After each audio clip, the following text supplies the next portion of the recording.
Hello, hello, hello. How's everybody doing this evening? It's great to be here. It's great to be here.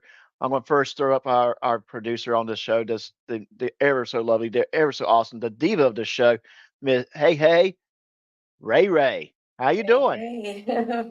I'm okay, considering I am great.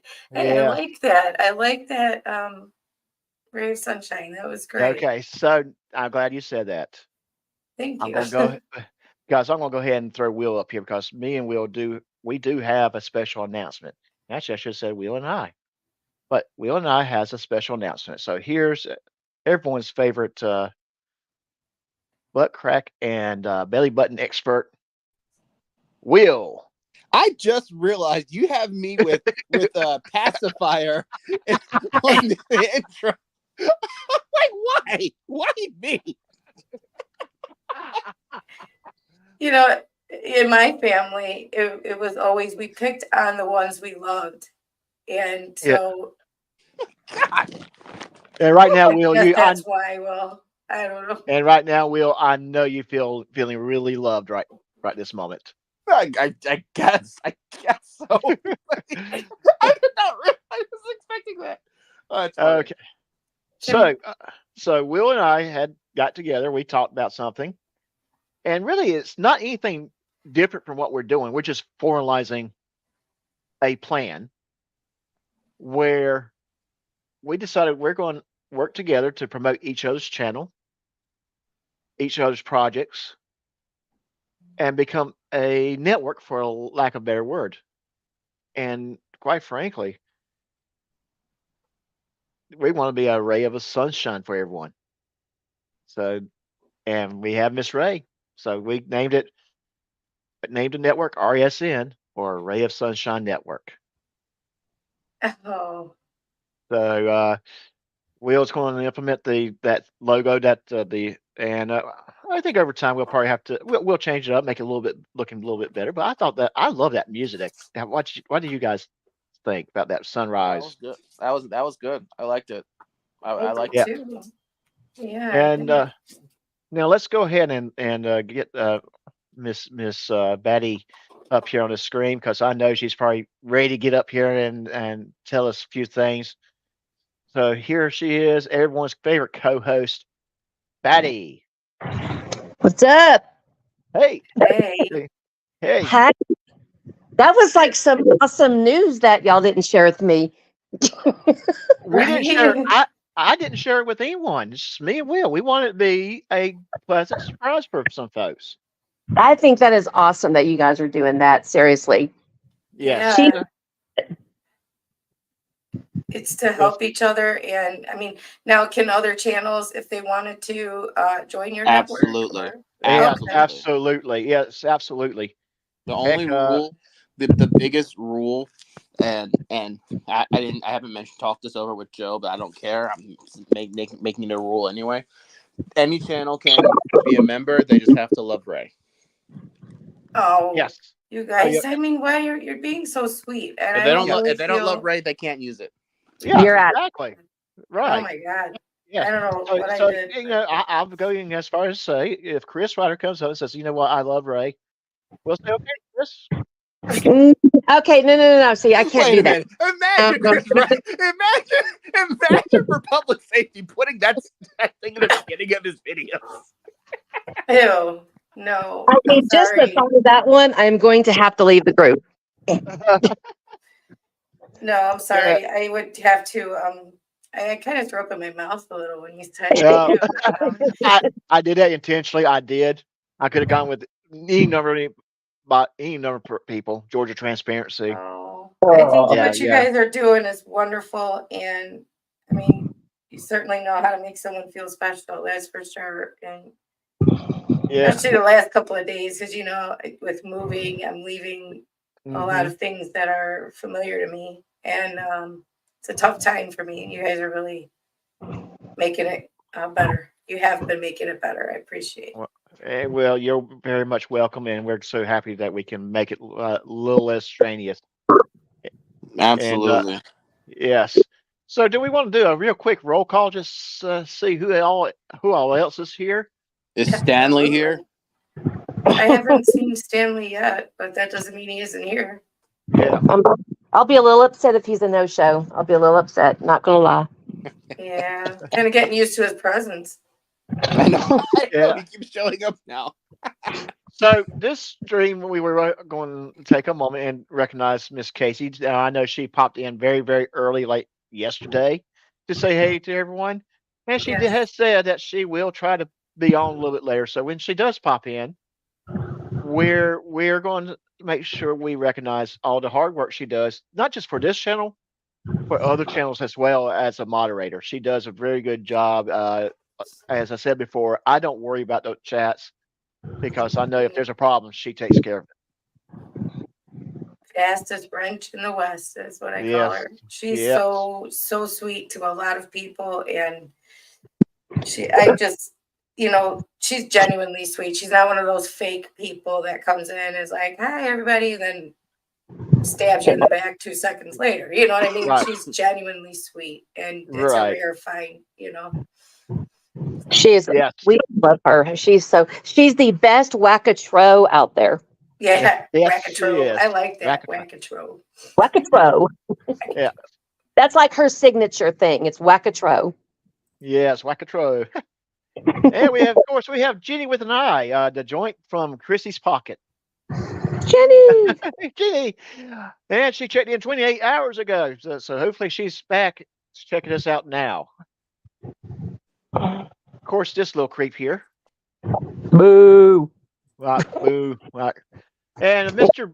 Bilger, and it's his first time here. Welcome. Welcome. Yes. So it's good to see you. And of course, our very best friend, Cool Clearwater. Hey, how you doing? Nice, sir. Best voice on YouTube.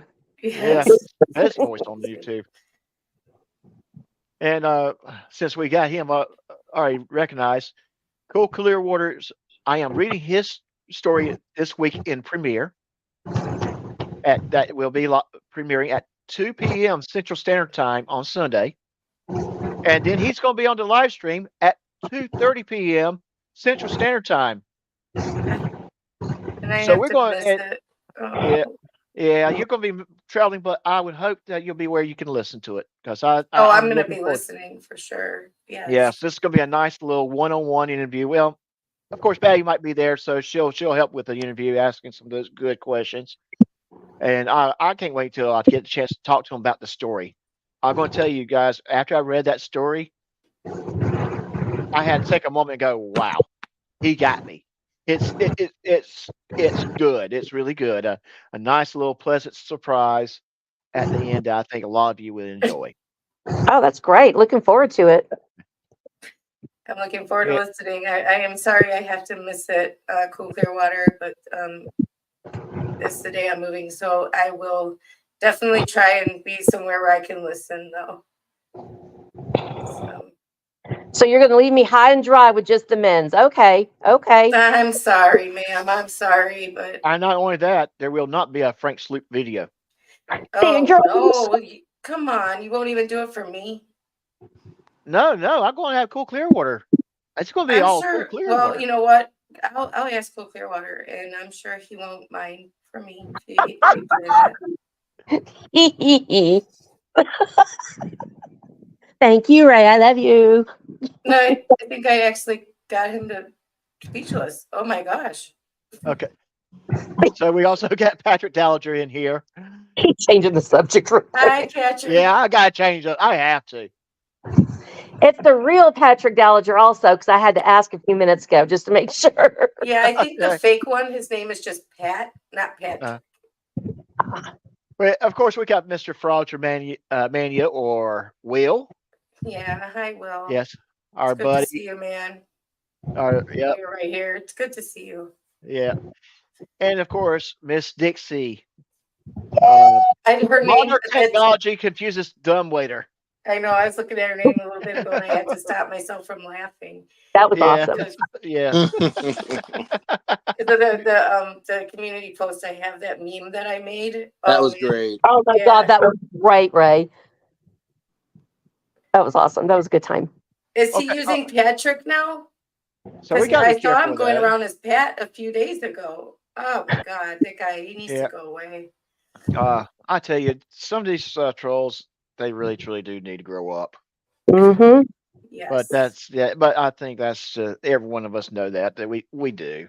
Yeah, that's not Yes. something that we have to discuss because it's common knowledge. They Yes. do need to have a few birthdays and catch up, you know. Yeah. Absolutely. Hi, Yes. Stefan. Stefan is here. Stefan. Oh, okay. Yes. Yes. Stefan, how you doing? Bonjour. Okay, so where are you from, Stefan? He's from Canada. So you're from okay, all right. He's French Canadian. I Yes. would love. I've seen some things that he said. I'm just like, I've got to find out where he's from. Yeah, I would love someday to hear him speak French because I'm sure A that man of stuff is- culture. I don't want that. Oh, gee, y'all don't. Yeah. Thank you, Will. I am very much a man of culture. Not you. What? See, women we like a good accent. Oh yes, especially if it's a romance language. Oh like my French. God. We need to bring him on so we can at least hear the voice. Mhm. We can hear the accent. Yeah, if the romance languages, like French, Latin, nobody speaks Latin anymore just for fun, but in like Italian, Spanish. Stefan, I see why you did there. Little Bugs Bunny for us, right? Stuff like that. Yeah. Oui. Language of love. Yeah. Can you imagine Frank with an accent? Oh my God. Oh. God. You know what? Joe, I didn't come here off of my deathbed just to talk about Frank. Okay, I I'm agree. sorry. Yeah, I agree. Yeah. Well, I'm so sorry. We love Well- you. Will, you want to talk about pizza? No, let's talk. Well, never mind. Never mind. What do you want Speaking to talk of, about, Will? Well, let's talk about what Will wants to talk about. Like No, maybe no. we should look up like docs.com or something because ooh, Will needs to go to the doctor. I'm oh my God. Are you okay? When's the last time you had a meal? Let me ask you that. Had a what? a Good meal. Like when's the last time you ate something? Like 2 hours ago. Hey, Okay. Brother Watch. Hey, brother, watch. Are you coming Ah. up? Oh, you can't come up. Oh, Oh, you're going Are to you work. working? Are you where you can come on channel? We want, if you can, we want you to jump in. Oh no, Please. he's heading off to work. Yeah, he's heading off to work. Did Frauder Watch? Did you hear the announcement at the beginning of the live stream? And we'll wait for him to reply back to it. So, Ray, what's the topic of the day? Today's topic is the origin, etymology of phrases. Of Like, phrases, don't look a gift horse in the mouth. right? Because, I mean, Joe and I were talking one day and we were just, some phrases came up and we were like, I wonder where that came from. It's like, I didn't know what don't look a gift horse in the mouth meant. I use it all the time, but Mm-hmm. I was like, I wonder what that means. So that led into us deciding maybe that should be a topic for the show. He had a really good idea. So if you guys have some sayings like you're not sure where they came from, put them in the chat and I will really quick look them up because I have a bunch that I already looked up. So maybe I already have them. But Right. like, what do you guys want to know where some things came from? Well, like we start parents off, always used them or something. What? but we've already started with don't look a gift horse in the mouth. So why don't we start with that discussion first? And then, of course, if you think of something, put it in the chat, or someone on the panel could probably yell, "I got something." But so Yeah. so I bet D would probably know where that phrase don't look at a gift horse in the mouth. Why in the world would you think I would know that? Are you kind of like You live in insinuating- Texas. You live No, in but Texas. Is it a you horse? would know what You it live- means and what it came from, and you're Yes. smart because you would know where it came from. I Right. didn't. I didn't know what it meant. I'm like you guys. That is actually one, just like you, Ray, that I've used so many times and really cluelessly do not know what it means or where it came from. But it's funny how these like phrases catch on and you kind of like make up in your head kind of like what you think it means. But this Well, is definitely one. Yes. All right. Well, So- it is actually what it means, just to break down the layman's terms. It's like if you get a gift from somebody, don't question how much it cost. Right. Or, It's or over 1,500 years old. And when somebody used to bring somebody like a pony, a horse, or a donkey, don't look at its teeth to determine the age of the horse or the donkey, because that's questioning if it's a good enough horse or donkey. So the purpose is avoid evaluating. Is that what it is? Yeah, don't value the gift. Don't question the gift. Just say thank you. This is wonderful, basically. and Cool Clearwater always giving us something good to chuckle at. He says, "Howdy to Dixie, Stefan, Pussy Cuffs, Doc." Yeah, I guess I can say howdy to Sippy Cup. Well, yeah, but yeah, believe it or not, that phrase is over 1,500 years old. 1,500. I did not think it was that old, but oh, It is, wow. yeah, it's Yes. over 1,500 years old.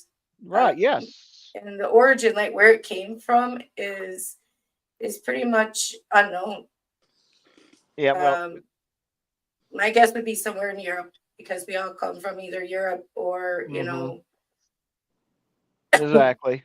Exactly. With Africa. So wherever they used horses a lot right, for day-to-day work. right, And yes, an older horse would not be as strong and mhm, as healthy. So Right. yes, they would. That's how they would determine if the horse is strong. Is they look at the teeth. If it's Right. younger teeth, the teeth's gonna be in better. If it's a younger horse, the teeth would be in better shape, which means you're gonna get more work out of that horse. right. So don't look at a gift horse in the mouth. Makes Yes. sense. And now we just use it for everything because Right. you're not going to say don't look a purse in the change area or whatever because they gave you a purse. It's just easier to say that. Me, I was like, I pictured like, every time somebody gave you a gift, I don't know what I pictured or what, but it was like I never really knew exactly what that meant. Like you looked and like lifted a horse's mouth every time and hoped it didn't bite you or something. But I'm dumb. I don't know. All right. So that's one that we figured out, and Joe knew what it meant. So Joe won that one. I have sometimes I am shocked on what kind of information I have in my noggin. I Yeah, have like a the lot. useless. A lot of trivia. useless trivia. At one time I probably could have competed in one of the game shows. I bet you would do good on like Alex Trebek trivia. Jeopardy, not just to host one. Now that would drive me nuts. Like, which one am I going to get? Which host am I going to get? All right. Do you have any? Bet. Do you have any sayings that you're just like, where did that come from? Or Yeah, sorry, I just dropped my phone. Well, it's always something. Well, I know that there's a really common, like one of the most common ones is the you can't. Oh my gosh, you can't hold a horse to water. Oh, you can lead a horse to water, but you can't make it drink. That's a good one. Yeah. So now I Yeah, I never even thought about know. that one. I know what it means. I'm gonna look it up for you, but I know what that means. Everybody knows what that means. Yeah, while you're looking that one up, let me get again. We got another one that got hit out of the park. Light a man on fire, and he is warm for the night.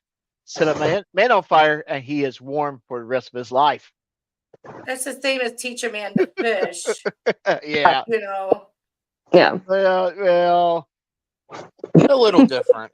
yeah. Well, that's cool. right, Water I have humor. I the, like that. I really love that humor. I have the etymology for the you can lead a horse to water. Yes. So what you got? All right. You know, even favorable circumstances won't force one to do something one doesn't want to do. Meaning you can give everybody the tools, you can give somebody all the tools in the world to do something that you know they should be doing. But it doesn't mean they're going to do it because they don't want to. You know what I mean? They're just not going to do it. They're Right. just not. And so don't frustrate yourself. But it's a metaphoric term and it dates back to the 12th century. And was in people used it as far back as the 12th century, but it was first written in John Haywood's proverb collection in 1546. Old as dirt saying. I did not know it was like that old. That's wow. You'll be surprised at how many of these things are really old. Well, yeah. These sayings are so old. Oh yeah, I got. a lot of these are old proverbs. That's why. Yeah. Yeah. Do you have any, Will, that you want to look up? Not necessarily. Oh, come Well, I got on. one for Will, but we'll get. I'll say it real quick. So, cool Clearwater is that the line that I just read earlier about the setting a man on fire? Is that what it came from book 2 with Jenny? Yes, I got good introduction of Jenny today. So, and yes, I'm looking forward for you guys to hear about What's Jenny. the difference between lighting a man on fire and setting him on fire? Isn't that the same thing? No, you're lighting a fire for a man, but then you setting a man on fire. Oh, light a man off fire. I thought it was light a man on fire. I'm sorry. Yeah. Too. I'm like, they're kind of the same. That makes No, sense. I didn't It's read all it about fully. words, about wordplay. Absolutely. So I do It's have. kind of like if you catch a man a fish, he's like full for a day. If you Uh-huh. teach him how to fish, he's full for a lifetime. Right. Right. Kinda that. Yes. So, well, I do have one just because of Will. Oh, jeez. Don't pick Sick on as the a poor dog. man. He's sick. Sick as a dog. Oh, or sick as 10 dogs. I never understood that one either. Sick as Sick 10 as- dogs. Sick. We'll just do sick as a dog. Yeah, because I never heard of the 10 dogs thing before. Yeah, that's the Well, first time I heard of it. It's like you're really sick. I don't know. It's kind of dumb. So that Wow. This one that- is old too. Oh, really?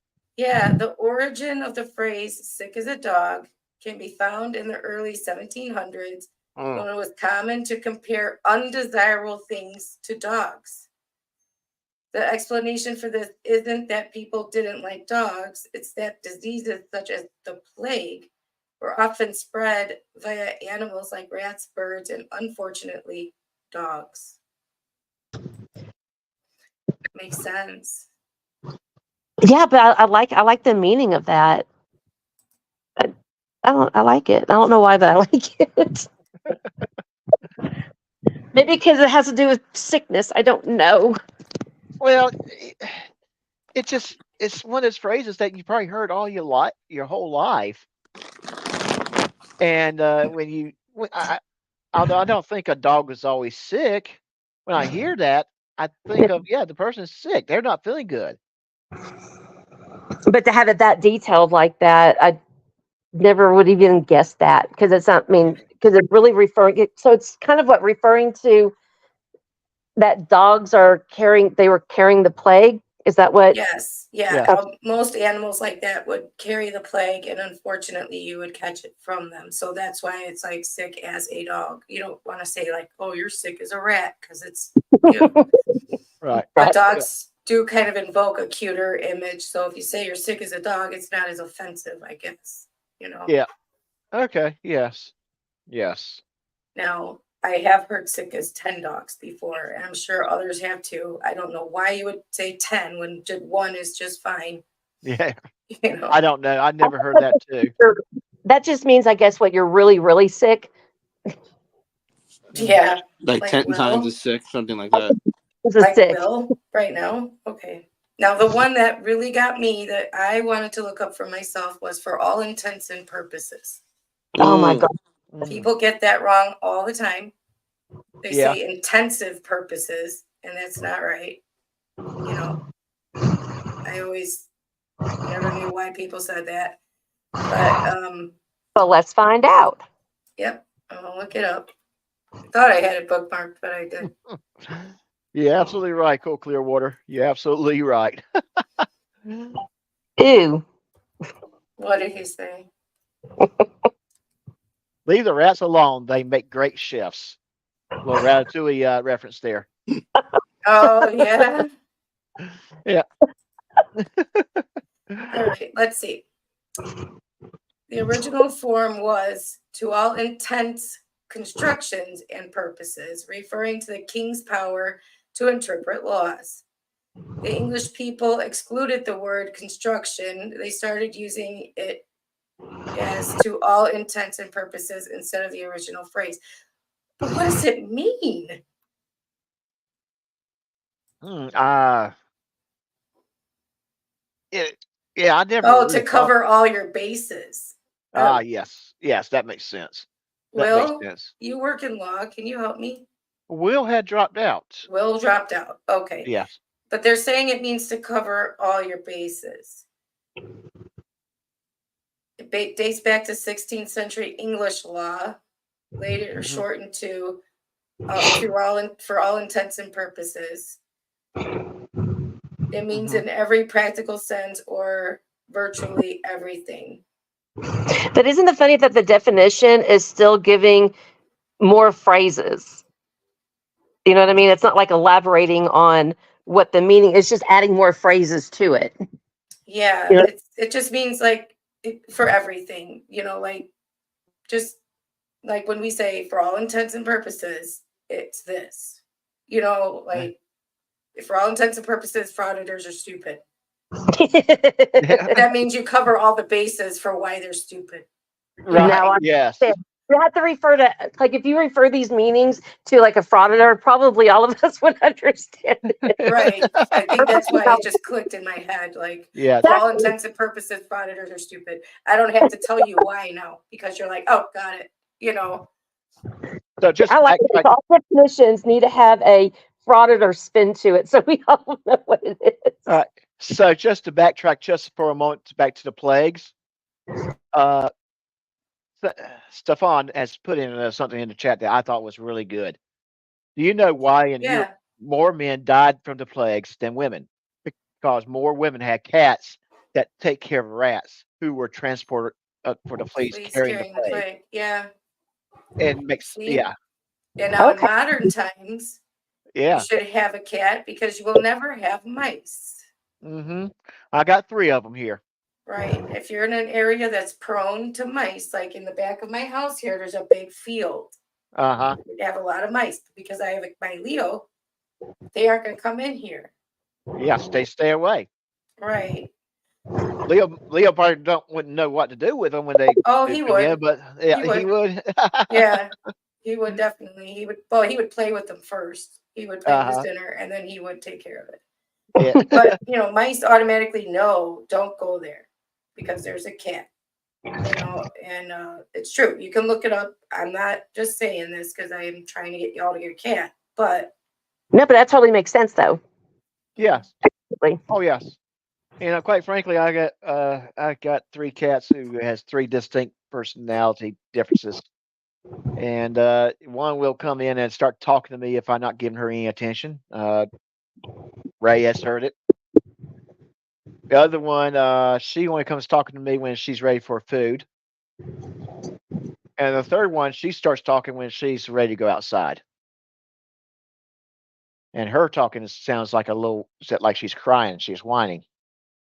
But Ring around the rosy. the Ring around the rosy. Pocket full of posy. Achoo, all fall down. Cool Clearwater, is that your way of saying you're allergic to cats? I thought We he was have talking medicine about. now. I thought he was talking about that as a phrase, but that's more of a song, I guess. Mm-hmm. Yeah. Okay. Any who's turn? Oh, you. Yes, my Doc? turn. Yeah. Yeah. Any? Yeah, what kind of what phrase would you want looked up? Well, let me ask D this one.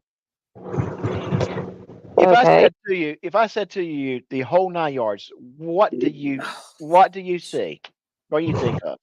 Okay, so the whole 9 yards is kind of like everything. Like you get this, the whole 9 yards. You get it all. You give it all. Okay. Okay. Where do you think that reference came from? See, now that I would not know. Now I would agree. I don't at one time thought it came from football. Miss Ray thought it came from football, which didn't make sense to me because when you think about football, you think of the whole 10 yards, not the whole 9 yards, right? Right, that's true. So we did a little bit of digging and found quite a few different references for it. One reference I found that I really liked was ammo belts for airplanes during World War II were 9 yards long or 27 feet. So Yeah. yeah, if you use all your ammo, you use the whole 9 yards. So that meant you fought to the last bullet. But generally, it just means everything. All. Yes. Oh, so that means you used all of the bullets. You're right. Yes. But that's not the only reference. What was the other reference about something with ships? Oh, there's a whole different, there's like 30, 40 different references that they say it came from. But it all boils down to the same thing. It means everything, all encompassing everything.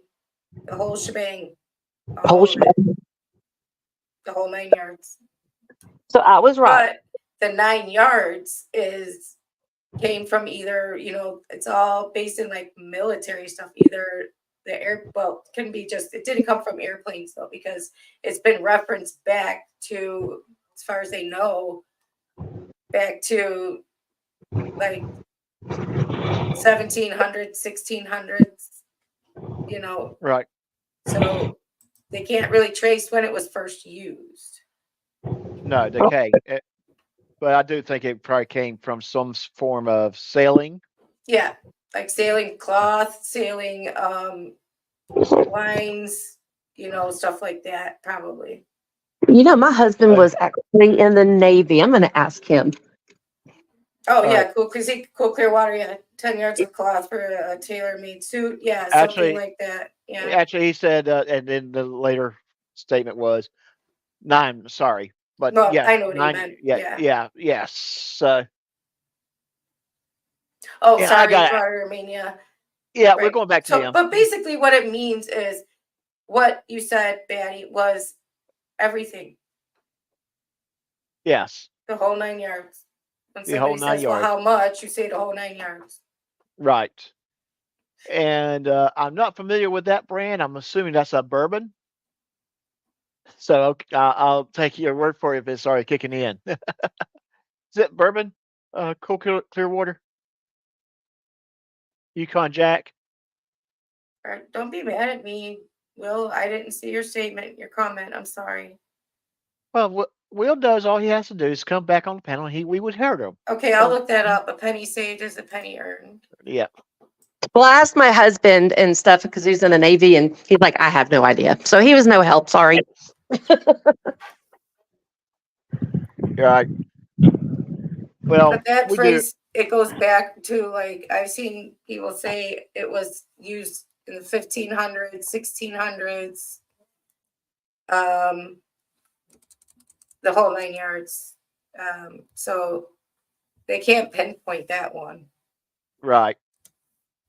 Yeah, so it's just another one that's been around for a long time. It probably came here from nautical or sailing, or in case of not bourbon, not sure what it is, but it has a hell of a kick. Just this is that All Yukon right. Jack. Yeah, so I asked that question, and okay, I'm gonna have to look it up. While It's you're a looking up, liqueur made from Uh. Canadian whiskey and honey. It is named after the pioneer Leroy Napoleon Jack McCastin. In Canada, it is 40% alcohol. Okay, a penny saved is a penny earned. Is that probably what we think it means? Surprisingly, not you put the penny in the piggy bank and it's you saved a penny. Okay. Hmm. What? Oh, wow. well, See, I got guys, it this. pays to look these things up because as boring as you might think it is, it's not. That's always used to like nerves that like they use all the time is break a leg. Right. All right. Do you want to know what a penny saved is a penny earned is, or Carter Mania? Did you want to know, or he seems kind of grumpy at me, so I don't know if he was. We want to know. Yeah, we want to know. All right. The saying "a penny saved is a penny earned" takes us back to the 17th century. While it's often credited to Benjamin Franklin, he didn't coin the actual phrase. He did write "a penny saved is 2 pence clear." In one of his advice columns, he wrote an advice column like "Dear Abby." What the fuck is that?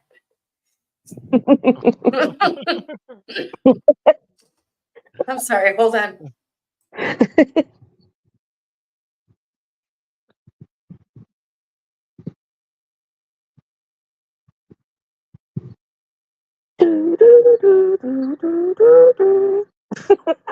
Okay, while we're waiting on Ray, I have a video for everybody. Well, I wish I did. I'm picturing Benjamin Franklin sitting there like, he won't love you unless you have a thin waist and curly hair. You know, I'm just like, no, he did not. I'm sorry. In one of his advice columns for the 1737 Poor Richard's Almanac, he would use other versions later, including "a penny saved is a penny got." It's not good grammar. Sorry. I love the way you said "got." You got that accent. What accent? You never like if nobody's ever told you have that like Midwestern kind of when you go "got." You have kind of like Well, that I am Midwest. from Chicago. And while I was complimenting it, I love. Thank you. Thank you. I'm from Chicago too, but I do not I have that. know, don't but have- you need to come back. So wait a minute. Tell your Whoa, husband whoa. So said- wait. I just came to this realization. I got a Yankee to my right or to my left, and I got a damn Yankee on my to the bottom. Mm-mm. Yankee to the left of me, Yankee to the right of me. All right. So a penny saved is a penny earned. It basically means you have the same value as the money you earn. In other words, the money you don't spend also contributes to your bottom line. Well, duh. Yeah. Well, Oh yeah. my God. I read all that just to get to what we thought it meant. We're like hoping for some like hidden meaning. But you know what? We found out Benjamin Franklin wrote in a voice column. That's Yeah. just He was That's just- Dear Abby. he was Dear Abby back. He was the original Dear Abby. Whoa. What the heck? They said that many fabrics? Oh my God. 3 boxes. Right. So who said what? Break a leg? Yes, break a leg. That one I've never understood. That people say that right before. Ooh. And that is a theater phrase. It is Right. theater I phrase, knew where it came from at one time. All right, let's look it up. Yeah. Yeah, Yeah. but no, Why would they want you to break a leg? Because it Yeah, is exactly. in theater, it is bad luck to say good luck. So instead, we're just going to say, "Hey, break a leg." Yeah. But it came from somewhere, and I want to say back toward the Shakespearean Oh. times. So, okay. Listen, peeps. It's in the early days of theater. This is where ensemble actors were cued to perform. If the actors were not performing, they had to stay behind the quote leg line, unquote, which also meant they wouldn't get paid. If you were to tell the actor to break a leg, you were wishing them the opportunity to perform to get paid. Oh, So they would Okay, break the like leg that. line, which means they would get to cross the leg line and uh-huh. perform. Okay. Makes sense. Makes That- absolute sense. Absolutely. Because I Yeah. sure would push somebody to go break a leg. I know. It's like, Hey, I don't like you, break a leg. I'll get a concussion while I'm at it. Thanks. But yeah, like I said, I know it came from somewhere, and I do think there's also another meaning coming from the Shakespearean time period, but I'm not quite sure about that. I do remember that one. I wonder how Shakespeare would write break a leg. I mean, it would probably be a whole thing. Like a whole thing. 2 paragraphs for him to say break a leg. Right. Right. You wouldn't be able to understand it. Like your English Well- teacher would spend like a week on that alone. But yeah, it's like I said though, in the world of theater, you never say good luck. You always say break a leg. Oh, But where it came from, I never really. I remember reading it somewhere. when my But little couldn't niece and remember nephew would have details. school plays, I'd say good luck. I don't know. I said, oops. And I said, we're jinxing every time we tell somebody good luck. I guess we're jinxing them. I know. But that's only on the theater side. Can you So- imagine telling your little child break a leg? They'd be like, Mom. Here comes Well, here comes CPS. Yeah, child protective. Yeah. Why'd you tell your child to break a leg? Not theirs. See, like, Someone else's, but not theirs. I mean, that would totally be one of those where a frauditor would run with it. They just, for their child to go break their leg. CPS.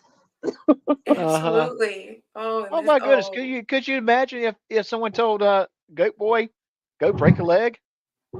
But see, we would want them to. So that's going to be. Yeah, No, because I I- don't think where he came from they have that expression. Yeah, he'll be calling the police. They Private person arrest. I want to make a private person arrest. They told me to break my leg. But see, honestly, with that one, I would totally mean it. Please break a leg. By all Break means. all the bones. Break all the bones. So Clearwater had another one. What's that? They'll cover this one. Which What is one? it? Okay, let's see here.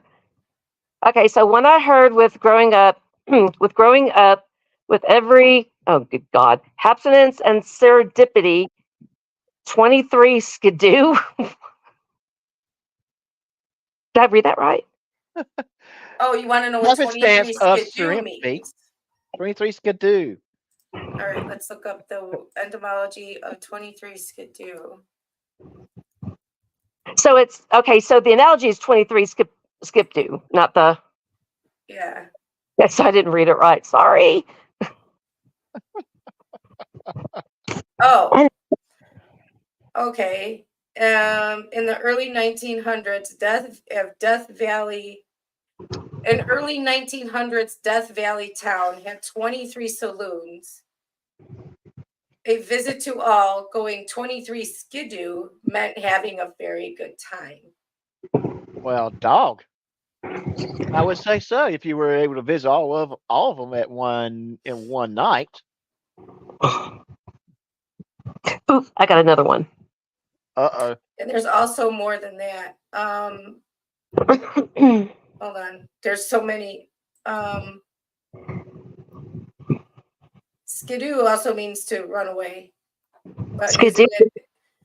But 23 skidoo basically started there, and then in New York, if the police would be called, they would break up a party or anybody that was in a crowd. They would yell 23 skidoo at them, the police, back in the day. Huh. That's Yeah, still odd. they don't do that anymore. Yeah. No. No. Okay, so here's According another to frauditors, they just beat the hell out of you and leave you for dead. right. Yeah. I don't know what that 23s could do was, but it hurt my feelings. Arrest them. And don't be sorry for being you're not old. You're just more leveled up than the rest of us. And I appreciate it.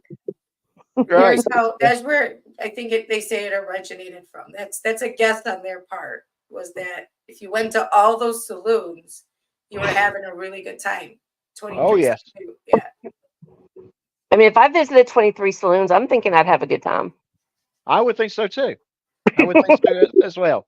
So I don't what's think the you would remember it. Now, what do you need now? What's your By the skin of your teeth. skin? I know it is, but I would Yeah. love to know where that You originated don't from. even have skin on your teeth. Oh, well, you never heard that have phrase? skin. No, Yeah, no, I've heard of it. but just like what she said, I mean, I just would love to know the how it originated, because that is just a weird one. Yeah, It because you is. don't have skin on your teeth, but that might be the point. You better not have skin on your teeth.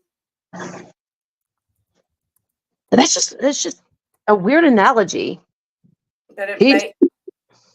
Okay. A related term appears in the Bible, which is Job 19:20, where Job says, "I have escaped with the skin of my teeth," presumably meaning he got away with nothing at all. Today, the phrase is used most often to describe a narrow escape. Yeah, because you don't have skin on your teeth. So if you got away with, or you escaped by, or you just did something by the skin of your teeth, means you got away with nothing. Like, because you don't have Or skin missed on it, your teeth. or with Cool Clearwater, he said, missed it by the scarce of a margin. Right. Right. Okay. Yeah. Like And a fly's fart. You know what I mean? Like you just, yes. because you don't have skin on your teeth. It's just, So and Cool Clearwater did bring up the phrase that he's hearing from a lot of fraudulent videos. kick rocks. Rocks, yes. Which I want to kick a rock so hard it'll fly. That's a and hit newer them in the one. head. I think it's got to be a newer one, because when I was coming up, I never heard kick rocks. I mean, maybe you can find it in the frauditor handbook or something. I don't know. Did Hez write about that in there? I still hadn't got my book from Hez yet. I'll remind him on Saturday. You know what? Can you just send me your address? I don't want you sending yours because he autographed mine. So He autographed mine too. yeah. Oh no, it wants me to watch a video. See, I knew it's new. It's a newer. Yeah. But obviously, they're referring to kicking rocks as in, you go away sulking, bad. Yeah, it's an impolite way to tell someone to go, F off. F off, or go away from you. Mm-hmm. Yeah. And when they say it, I mean, they sound so flippant, like ignorant. It's just even more ignorant than what they normally are. Yeah, get lost. Exactly, Stefan. He's like, get lost, go away. Yeah. I mean, it's just something they recently, like with frauditors, started really. I've never heard it before them. Well, here's one that my cats just made me think about. Cat's got your tongue. Yeah. Why would the cat have it? Yeah. Okay. Let me look that up. Yeah. And the reason why I say that is because I got my cat sitting on my desk in front of me, and she has distracted me to the point where where I almost didn't have my tongue. She's a mess. All three of them are a mess. Wait, is that true?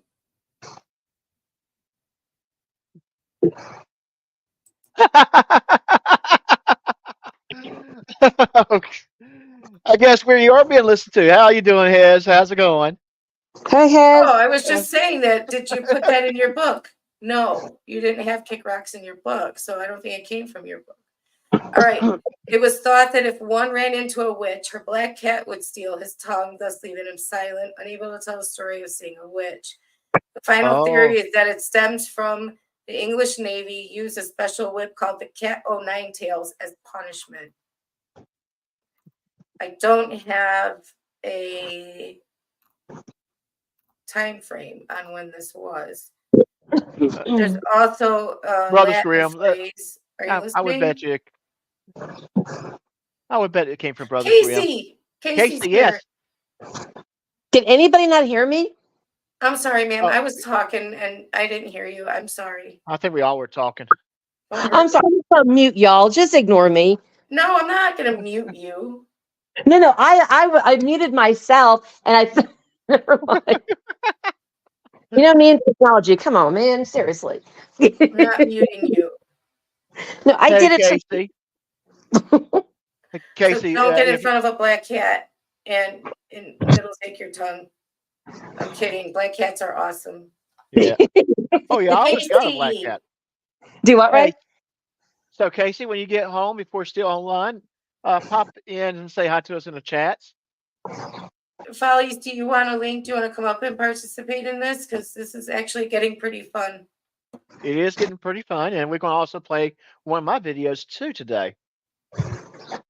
And Casey, if you don't, I will track you down. Love you. Yeah. Yeah. We want to just tell you how much we love you because you're awesome. Times like 10 to the 10th power. Awesome. Like, We're- so let me know, Hez, if you want a link. You can come up. This is getting actually pretty fun. And Yeah. I like this idea that you came up with. And so does Clear Water. He says it's Yeah. fun too. Yeah, yes, it is. It's fun. It's kind of one of those things. It helps you to understand your history. Stepping Things that on a we- crack breaks your mother's back. That's a good one. Good. That is a good one. Fun. Thank you, Patrick. I'm looking it up right now. Thank you, real Patrick. Yeah. I'm just going to call him the real Patrick. Hey, Robert. You know what? Things have been kind of stressful during the day for me. I'm trying to get ready to go, and my sister keeps calling me and making me take pictures of what I'm bringing and telling me like, "No, purge that. It's too much." So it's really stressful. All right. So And stepping on a crack how you doing, breaks- Robert? It's good to see you on. So yeah, I'm all right. I'm feeling much better physically, but once I get through with moving, things like that, it'll calm down. I promise. It's going. Yeah, it's going to get. Once you get squared away, I'm sure everything's going to get much better. Oh yeah, Yes. it will. It has to, or I'm just gonna like.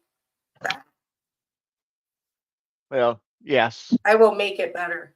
Let's just put it that way. I will just say this. I'm glad I didn't send the bag to you while you were still in Portland, because your sister might not let it come. Right? Yeah. She's making me literally take pictures of the stuff I'm bringing, and it's like, Karen, do you want to speak to some manager somewhere? Because this is, I mean, And well, I better not say it because you probably don't want. I don't care. Okay, so Karen is Ray's sister's name. Yeah, it's actually her name. Oh, It's actually her name. It is. Her name is Karen, and she hates the whole Karen thing. And she goes on rants about it. And I said, "Do you want to speak to somebody's manager?" And then she gets mad at me because she goes on these rants, and it cracks me up. Oh my gosh! I do feel sorry for all Karens. I really do. I feel Yeah. for She's mostly a nice person, though. She gets stressed out, and when she's stressed out, she gets all mother hen like, and Right. That's actually another good one. The origin of Karen, how that got brought on, that particular name. Oh gosh. Yeah. Let's hold Yeah. off on that one because that's a good little. I would have to research. do a lot of research on that because Yes. it's believed to be like one of those very first videos that somebody, when they were in It the would have park been and he- something. Yeah, it would have to be something very, very recent. And when I say recent, within the last 10 years. Right, it is because I believe when those people started filming in the park when they'd encounter, like it was white Karen with a black dude, and she said, "Oh, he's doing this to me. He's doing that." And he wasn't doing anything to her. Right. Yeah. I think it Yeah. was one of those, and her name was Karen or something. So Right. yeah, 'Cause I had to research back though. It Yeah. got really popular during COVID. Yeah, I did. That's Yeah. when it And she would rant. Uh-huh. She would rant. So, And I'm like, do you want to just speak to the manager of the people who decided that those are Karens? Or she's like, shut up. But actually, she's very, very sweet. She's a very nice person. She just gets very like stressed, and then she acts like mother. Like okay. step on a Real- crack, break your mother's back. And before you go to that, real quick, from Cool Clearwater, please, please, please give your sister a hug for me when you get there. I will do so. I will do so. Well, Yeah. I'm going to give her a hug when she gets here. I All right. haven't seen her in almost a year. So Yeah. Yes. Definitely. There's that Chino Nino. Hey, Chino Nino. Hey, Chino Nino. I'm going to mess up. Chino Nino. No, I didn't. I didn't mess up. Hi. Okay. Do you want me to read this? Yeah. Go ahead. Read It it. doesn't and really then- tell me what time frame we're looking at here, but I'm thinking it's old. All right. uh-huh. So it originates from African and European folklore. It was believed that cracks in the earth, whether it be on sidewalks, asphalt, or anywhere on the ground for that matter, were portals to the supernatural realm. Wait. I got something for So that. don't step on them, because I guess it can hurt people if you do. That's the thing. And then it just evolved into kids saying that rhyme, Yeah. Oh, darn. I don't have that uploaded in here. I thought I had right music for that one. Oh, Did sorry. Hezif answer if you wanted a link or not? I missed No, it. he never did. You know what? Just shoot him the email with the link. If he wants to jump in, he'll jump in. Okay. All right. I'll do that really quick. Take a break from the Google and wait. Send email. And Go Clearwater, to answer your question, I think we did kind of touch on it, but it has been but Karen is kind of referred to a lady that constantly wants to complain to the manager, even though the issue is not anyone's fault, but maybe her own. Oh, This is probably a good way to sum it up. thanks, Stefan. And yeah, she was Barbecue Karen. Oh yeah, I remember Barbecue Karen. I had to think about that one. I remember fondly when it was just the fun of Karen videos and things like that. Not Well, the stress of frauditors and soft sits. I have to admit, though, I do enjoy listening to the Reddit stories about Karens. Yeah. Yeah, but a lot of times I do go, that can't be real. Or And if Reddit, it's not- like, Yeah, and if it's not real, you know what? It was still a fun little story. And I will admit that some of that concept of the channel, this channel, came from the Reddit stories. But I did not want to read about Karens. I didn't want to read those Reddit. no, we don't have to. Yeah. You don't have to do that. But I'm just saying, No, I miss the but that- days of the videos where it wasn't the stress or of frauditors and soft sits, and Mm-hmm.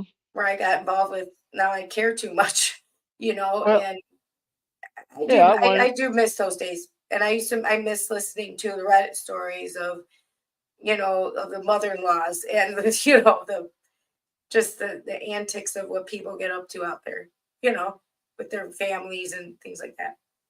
With the So Reddit Cool stories. Clearwater, we're going to do a little bit more digging on that, see where the origins are coming from. I think because her name was actually Karen. Yeah, it made the first video that we had that might have been Karen, but we need to do a little bit more digging to confirm, and we'll probably spend one live stream, not the But, whole live stream, but a portion of it talking about it.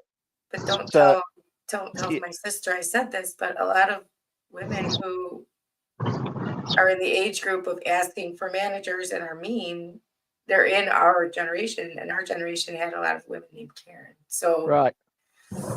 Well, Stefan actually was mentioning the hairstyle, and it was, if y'all remember Kate Goslet. yeah, Yeah. Yeah, I the mean, one that had 8 yeah, kids, right? her hairstyle Oh. referred it to, the Karen hairstyle. Well, I got to ask this question. Is there anyone else in this chat or on the panel that watches So Help Me Todd on CBS? Nope. I don't watch TV. I'm sorry. I know that's going to make me sound like a idiot or a nerd or something, No, but I no, I'm gonna don't tell watch you, TV. I don't watch as much TV as I used to. So Help Me Todd's one of those shows that when I can sit down for a little bit, I want to watch because it's comical, but it's a mystery. It's kind of a multiple things. It's kind of like The Rookie, Will Trent. They're good little crime shows with a little comedy in them, a little bit more comedy, and it's fun. It's a fun TV show. Uh, that being said, I watched one episode just this week where they put Todd's mother in the Karen room, and literally every woman in there had the Karen hairdo. The, I don't know. I mean, I never really thought before the Karen thing, I never thought that was a bad hairdo or anything like that. But since yeah, the Karen thing, I'm like, well, good thing I would never consider that in the first place, because they ruined it. They ruined it. And there's plenty of nice women out there with that haircut that would never scream at people. There's plenty of nice Karens out there too that would never scream at people. right. And it's too bad for them that this name caught on and it's still out there. There's a Yeah, whole channel I follow where it's police bat body cam, where it's all they do is find, what they call Karens. Either get hmm like pulled over or get caught shoplifting or whatever, and they're just and, like and, complete and I think entitled another, Karens. and I think another common characteristic of the Karen is a sense of entitlement. Yes. It's not just, oh, I want to speak to a manager. It is also, uh, I'm so and so, and you're doing this. Exactly. It's the entitlement. It's Yes. always the entitlement. Underneath is always hmm the outrage that somebody would dare ever treat them that way. Even they were perfectly nice to them. They just Yeah. didn't get their way. I mean, that's all it is they're not getting their way. They're grown up Wait a minute. babies. You know who else does that when they don't get their way? Me? No, I'm just kidding. No. No. Well, yeah, you, but we won't go there. Uh-huh. Who else? Who else? All frauditors. Frauditors. Ding, ding, Yes. ding, ding, ding. Yes. So So, when we say that maybe the appropriate name for a frauditor is Karen. Darren.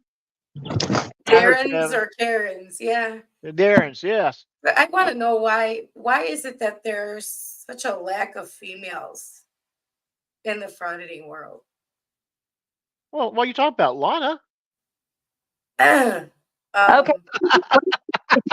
Hang on. I'm kind of clear, like not clear on what she really is. Is she like transforming to a man? She's Or- trans, but she never had surgery yet. She's trans. She still has her parts as a male. It's hard because you know what? Anytime anybody does a video with Lana, they don't focus on the person who does the video focuses on the content of the video. But all the comments, I'll comment on the video, but all the comments are, that's not a female. That's not a female. It's so frustrating. It's like, move on. It's 2023, people transition. I mean, just go away. You're years beyond. It's 2024. Oh, Jesus. I'm sorry. Ooh. Good. Like, That is comment. definitely a Karen. Well, I don't count Reagan as even human. So Oh, good. Ooh. Oh, where is Will? We need to get Will back here because remember I'm what Will said saying, last night? compared to how many males there are, there's barely any females. That's all I'm saying. Yeah. Actual females, Yes. right? Not banshees, not ones that are transitioning, not, I'm just saying actual females. Why don't they? Is it that they're too emotional? Too scared? To what? What is it? I want to have that discussion someday. Casey's home. Yay, Casey. Now she needs to come up here too. Casey, if you want to jump on the panel, just say so and we'll email you the link, okay? Just really, really quick. Just really, really quick. Oh, Chino Nino, absolutely. My gosh. Reagan is a banshee, and that Texas gal audits, oh my God. Yeah. Oh my gosh. Well, I'm going to tell you something. What? I mean that other one, the one with the name changes all the time. Oh, right, girl. Yeah, her. Yeah, the honey boo boo of YouTube. She just Yeah. was never cut out for it. No, You she have- wasn't. She was not. I mean, honestly, I got to give Lana at least this much credit. I mean, like, she's got thick skin because a lot of the women, if you don't have thick skin, you do not last. And Lana? Seriously a perfect example of that. Lana? Did you say Lana? No, did I say Lana? No, I'm sorry. I meant Riot Girl. My bad. She is a No. perfect example of that. She doesn't Yeah. have thick skin. No, She she's not at cried all. after every audit that she was Yes. like confronted. She cried. Yes, she She did. cried when she'd get arrested. She cried all the time. I don't think she had a very thick skin. That's why I said I don't think she was built for it. Absolutely. And I think that underneath, she was pretty much too nice. Yeah, and she was not meant to do that kind of video. She was better Yeah. off doing something different. She should have been on this side. You know what I mean? Like, I think she would have been more suited to be an anti-frauditor. If she had seen these videos first, I think she would have been an anti-frauditor. I think she just fell wherever she fell. Whatever video Right. she saw first. You know what I mean? That makes sense, Patty? Yeah. 'Cause, Oh, absolutely. I just like, you are tough. You have thick skin. That's an Uh-huh. example of thick skin. You. Who? Yeah. She does You. not have thick skin. You wouldn't cry if you got arrested. I'm actually known for making them cry. Right. She cried. She sat there and cried. She cried all the time. I'm like, girl, come on.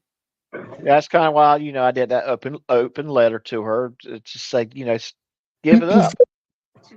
At the end of the day, you're not equipped for it. And she did give it up. I don't think she ever saw my letter, but you know what? Good for her. She realized what really happens with this stuff. The people she idolized Mm. were the exception to the rule and not the rule. And I think honestly, one of the reasons why they were exception to the rule is they had a little bit sense about them. They knew just exactly how far to go before they retreat. There he is. Yes, there he is. Ah, Hey, There he is. how you Oh my God. Hey, hey, hello. hey, how's it going? I am so sorry. I did You not know mute. what, How's it going? Robert, I don't count Ayaka or Amanda. No. But you know what? I think maybe I'm not remembering all these women because they're quieter. They don't often get arrested and then go on and, e-bag and all that stuff. Maybe Right. they're just doing it better than the men. I don't I know. think basically the women are just doing it for the attention, from Uh-huh. the YouTube attention. Yeah. Yes, you don't see a lot of women other than maybe Regan Benson, but even then, I don't know if you could 100% classify her as a fraudster. She just cried too much. Yeah. Yeah. So what up, Hez? Hey, How's Hez. it going, Hez? How you doing, guys? How you doing? Ray, great to hear your voice again. You guys, hey, Doc, you're going to be on my show Saturday. I'm looking forward to that. Yeah, I'm looking forward to it myself. Yes. And what time is showtime yes. on Saturday? What? For Well, you, I guess it would be, it was 4. for me. It's 4 4. for me now. So because it It'd was be 4 5 for you, Doc. in Florida, so now Yeah. it's 4 here. Yeah. So I'm in Florida, but in the central time zone of Florida. Hey, Tequila Roll Kid. Oh, Okay. yeah, because there's that piece that sticks off. Yeah, Yeah. The part of Great. Florida We're that gonna have a lot of fun. we're actually. Yes. Yeah, so you're Part of both Florida- Central Time or Central, so it'll be 4 o'clock for both of you. Yes. So, Remember yes. that. so let me Uh, and let me know too in email if there's any specific subjects or anything you want to talk about on Saturday. You know, anything you want to go over in I particular. sure will. I sure will. I do have a video that I re-released. I redid my first video, and it was uploaded today. Okay. And I was hoping that we could play that one. Nice. Yes. So, and that was That'll actually, work. Absolutely. yeah. And but this topic that we got into about the origins of phrases has become a very, very fun topic, although we found ourselves going to talk about fraudsters. I don't know how that happened. Going back It to just the happened. Yeah. Well, it always does, right? Yeah. That's Well, the genre where we found a all originally correlation. came together, and Yes. We found a little correlation. something we all with have in some common. things. Yeah. Okay. So, Hez, is there a phrase that you can think of? Yeah, that, but it is. is there a phrase that you can think of that? Well, you it's would funny like to because know? like all the ones that I was thinking of came up.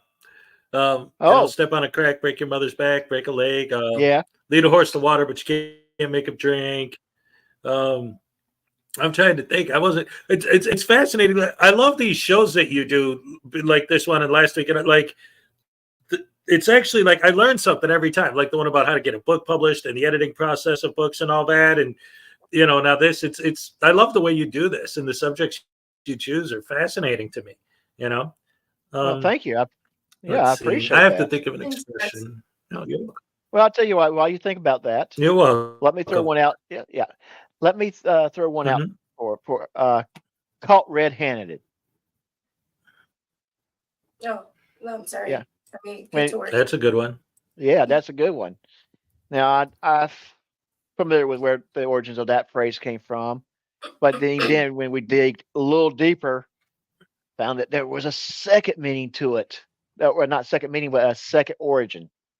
Ooh. So so when you start digging, you're finding all kinds of stuff. I'm going to read the most common thought among historians. So, Okay. the origin of the idiom caught red-handed is ancient, but it's such a powerful statement that it remains popular to this day. Historians agree that the term originated in Scotland during the 15th century, when it was used to describe capturing a murderer who still had blood on his hands. Which yes, That makes and sense. yes, but the origin that I've learned as well, and this is a good one too. When someone stole livestock, the best way to get rid of the livestock is butcher it and sell the meat. So if they got caught red-handed, they were caught butchering the animal. So same sense, same. Yes, they got caught with blood on their hands. And again, blood is involved. Yeah. Yes. But it means to get caught doing anything you're not supposed to be doing. Right. These days, it's caught right in the act of doing something. It's Get caught. right Yeah, in you're getting caught. You're getting caught doing shenanigans. Yeah, shenanigans. Shenanigans. Shenanigans. I love that. Yeah. Do-do-do-do. Do-do-do. I swear, I watch his videos sometimes just so I can see that, and see her. It's like Yeah. All right.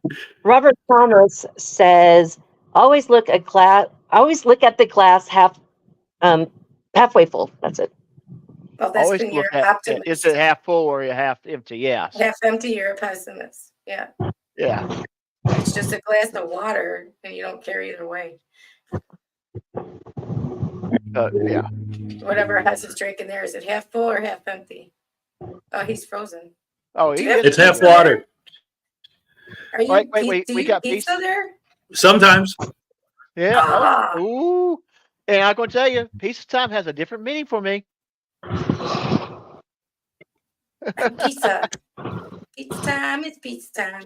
It's Yeah. pizza time. It's pizza time. Oh, it's the only word that rhymes. Meow. Meow. Yeah. I love it. Where's Will? Is he still in the chat? Let's check I on him, make hadn't sure seen he him in didn't chat die. a little bit. I hope he's okay. I know. I may have to go mute and just give him a call to check on him, make sure he's okay. Yeah. In fact, I'm gonna go mute for a moment and I'll be right back. The exact same thing. Okay. Well, yeah, he's gonna take care of it. So, all right. Any more phrases that you wanna see what they're about? This is fun. Hey, Ray.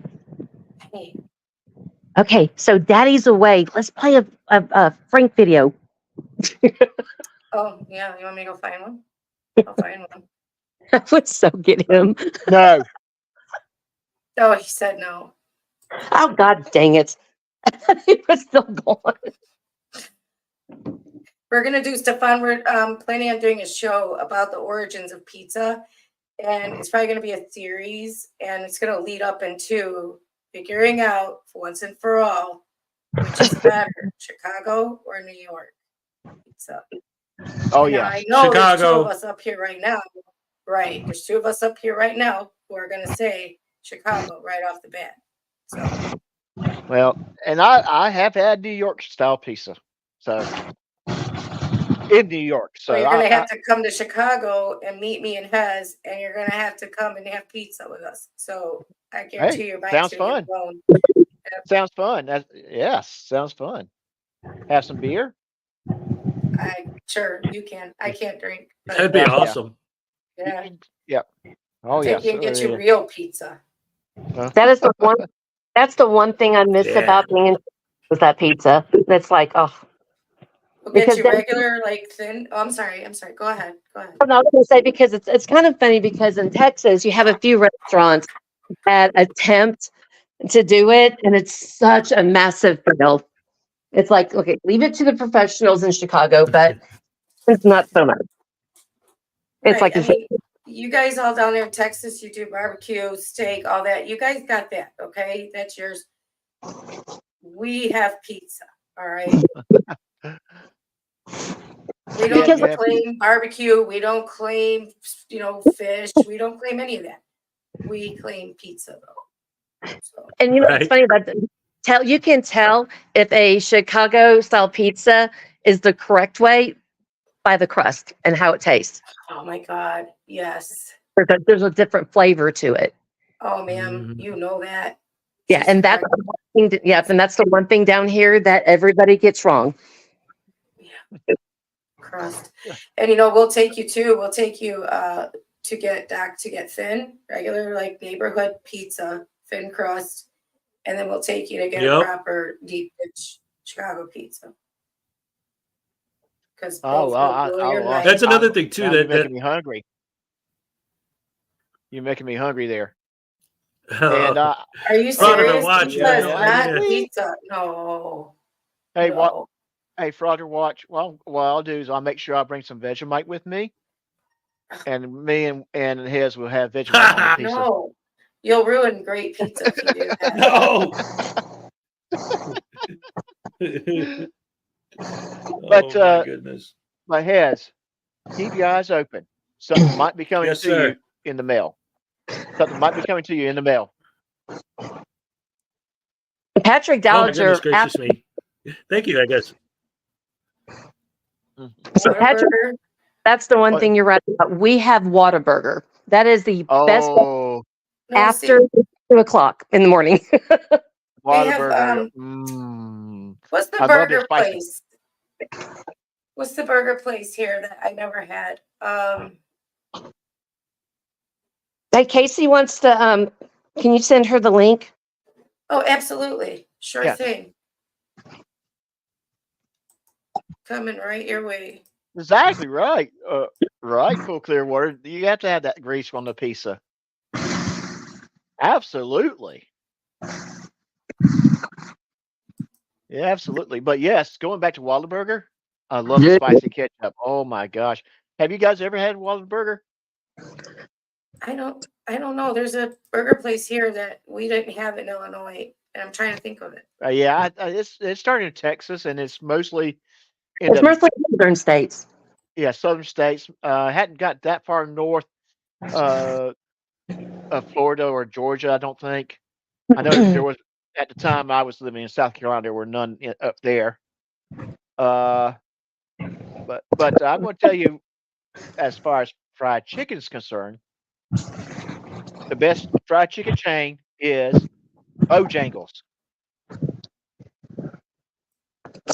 We have Everyone In-N-Out keeps telling me to Burger. eat at Bojangles. I still haven't had Yeah, it's Yeah. In-N-Out. In-N-Out Thank Burger. you. Yeah, that's the one Thank you were CK. talking about. Yeah, Okay. Yeah. In-N-Out. Yes, I do want to go in that direction and try In-N-Out one day.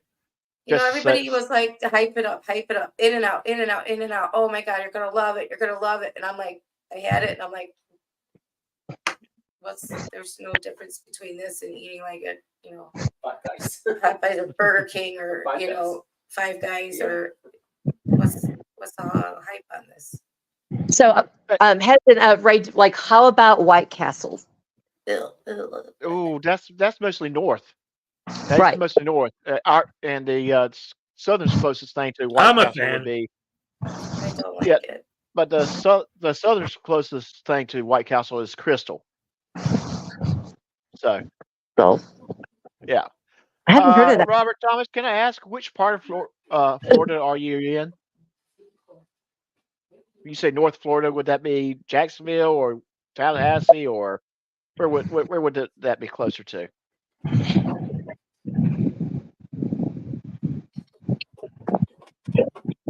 Oh, Oh, I used to baby Leo. Oh, sorry, I'm not muted.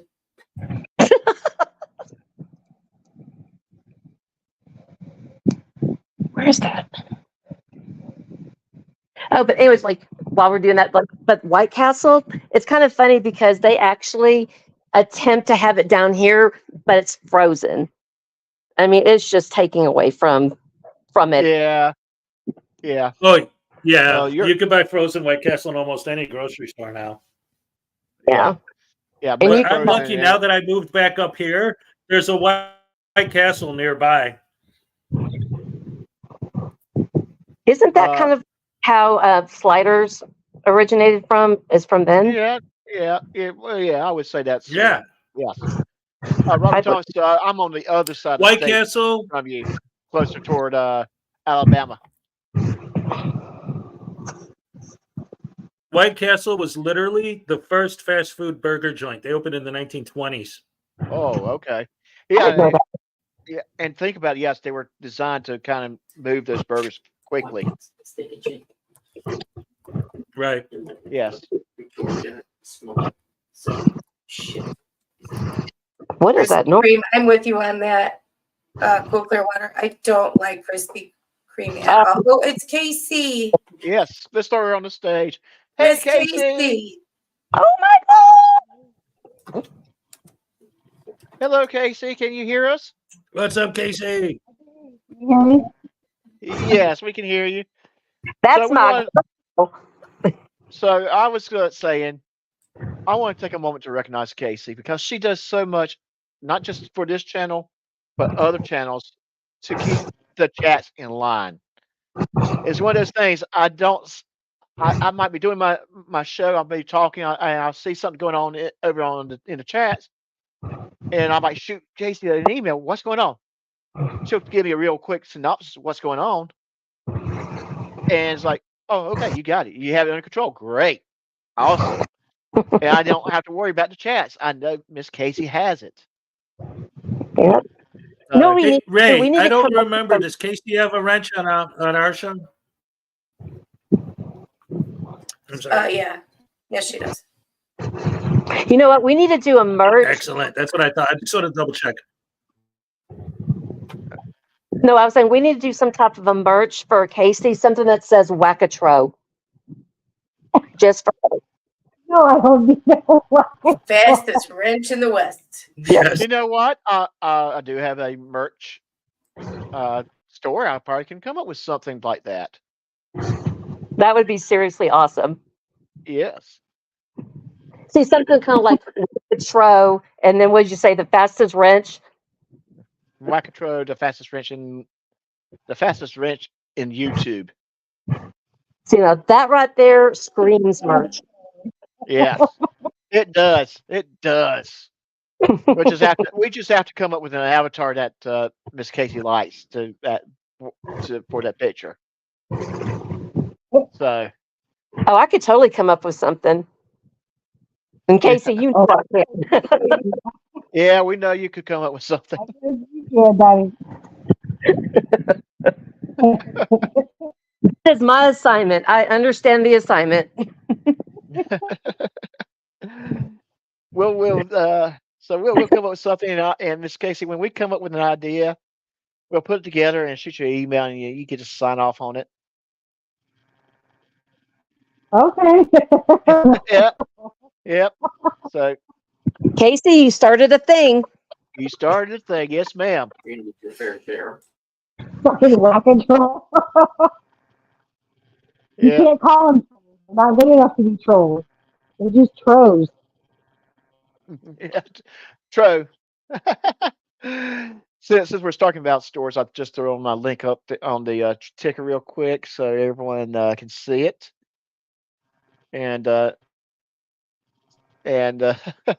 sorry, Miss Casey, it's just good to have you on the show. But so, quick question for you: is there a phrase that that you may have said your life, maybe not knowing where it came from, or just have you just curious what it means?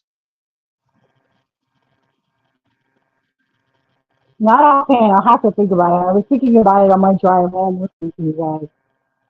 Yes, I mean it's just one of those things there's a lot of different phrases, and and the bad thing is, as soon as this show's over, you probably, well, not just you, but everyone probably think of 10 different ones and go, "Hey, I just said that one," because we say it all the time. Oh, I'm sure I'll probably say one or two every day. But Yeah. In fact, let me see. I've got something right here. Oh, Miss Ray, Yes, Miss sir. Ray, Yeah. the third degree. The third degree. Yeah, like he's giving her Giving someone the third degree. Yes, The origin of it. yes. Okay, on it. But-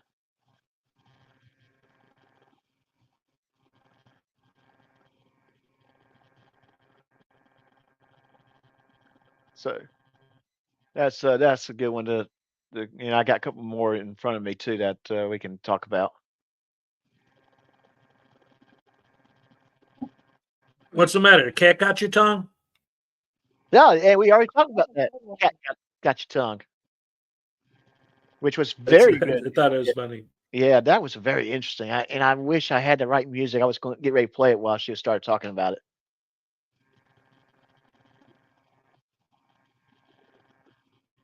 Okay, I so love that. I love that, Robert. That's funny. I remember Um, hearing that same thing too.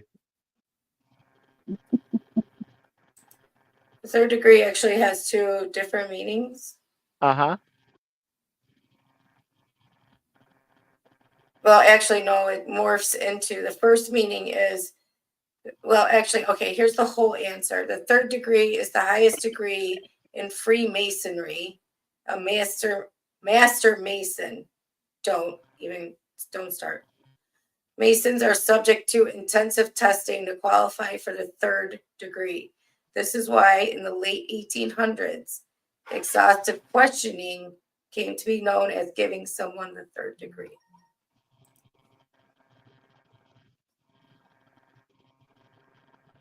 You good? Okay. I mean, Okay.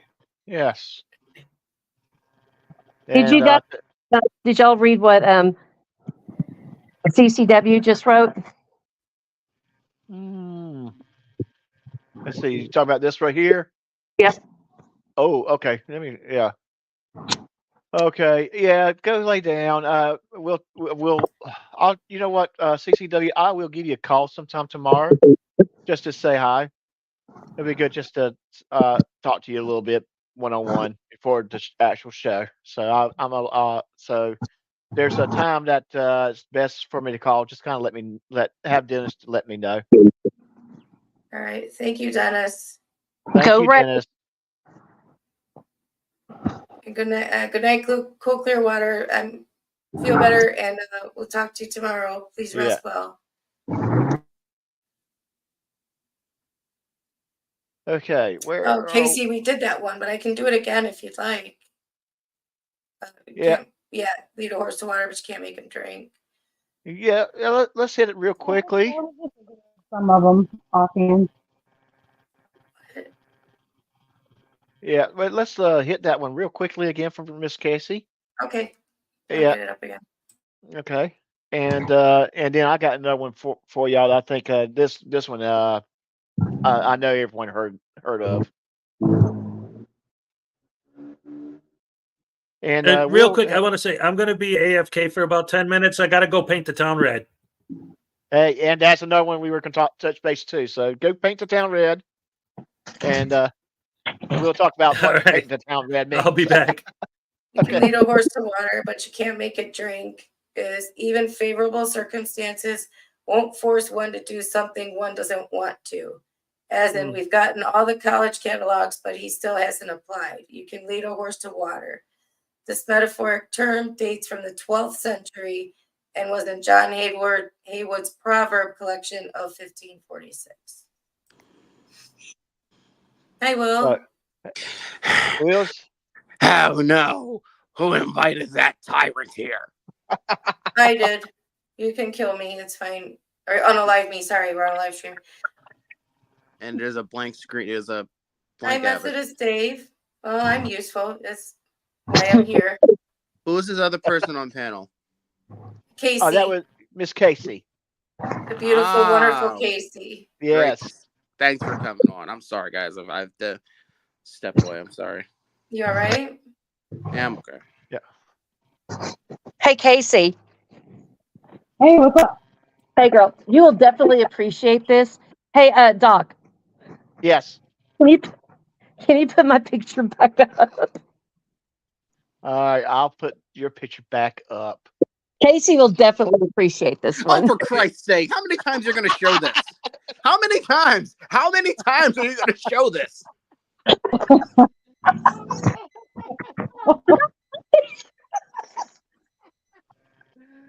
I think you broke. Oh, I knew what was getting ready to happen. I knew it. And Well, there.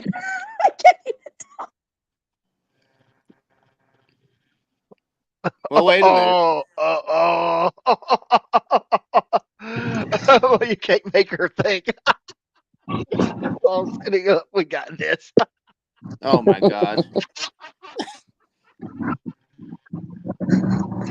Are you talking about Tiffy?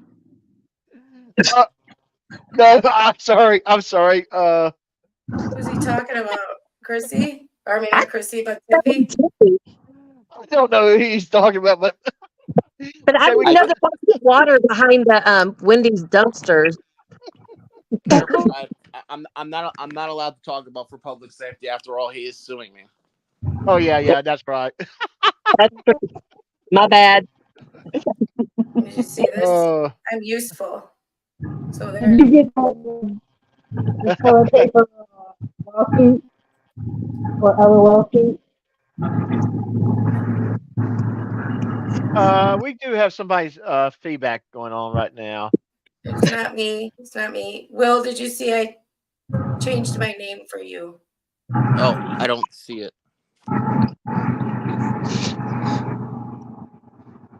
I'm gonna go be useful now. Oh, Yeah. I love you too. That's so nice of you. So why is the tyrant here? Because they want to come on. The tyrant, We said- he has his own show to do his tyrant things. Yeah. Okay. Okay. Well, I'm you hearing do a have lot of like wind it- or air or something. Was I muted that whole time? I know. I No. just muted you because I think it was coming from you, where we're hearing a lot of. There's no feedback, dude. I'm in an empty room. There's nothing here. It's not me. Yeah, somebody's got a lot of air or wind or something. Who's not muted?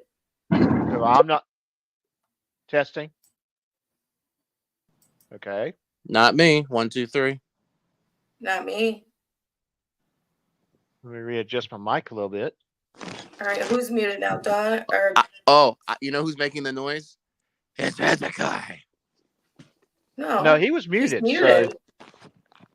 Blame Hezekiah for everything.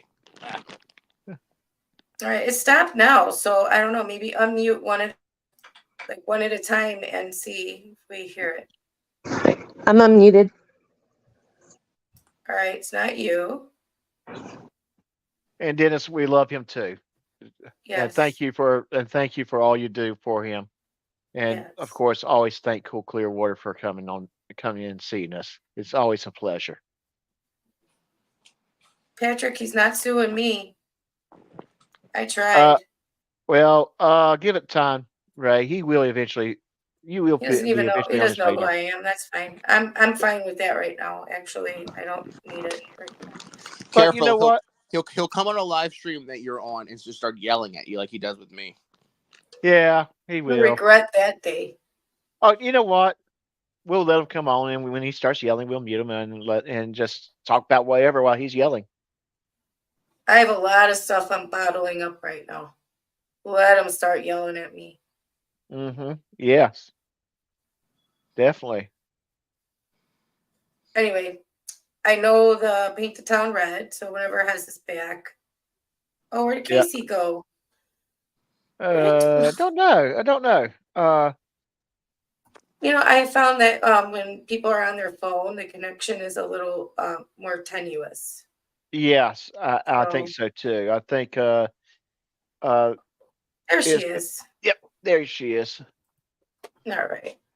Hey, You gotta Miss say Casey. what? Hey, I'm done. A diamond in the rough. Okay, we'll look that one up next. Oh, Diamond in the Rough. Oh, that's a 'cause good one. Yeah. Yeah, that's a good one. Because I'm getting ready to go with Crocodile Tears. We'll do both. Yes, let's do both. All right. Whenever it has his back. Oh, Yeah, I can we look hold- up. We can look up the other ones while he's gone anyway. Yeah, so. yes, because we got to painting the town red, so we got that Well, that's. ready. I mean, that's. Oops, that's close to Well- my heart. Being a Phillies fan, that's what they say. Yeah, in Philly. well, yeah, but we're gonna hold off on that one when Hez gets back. We'll talk about that one. All right. The origin. Well, he's not. Hello. Oh, diamond in the rough. Yeah. The origin of the idiom "a diamond in the rough" isn't known, but it's safe to say that the term was used as early as the 1600s. A similar term first appeared in print in John Fletcher's 1624, A Wife for a Month. She is very honest and will be as hard to cut as a diamond, a rough diamond.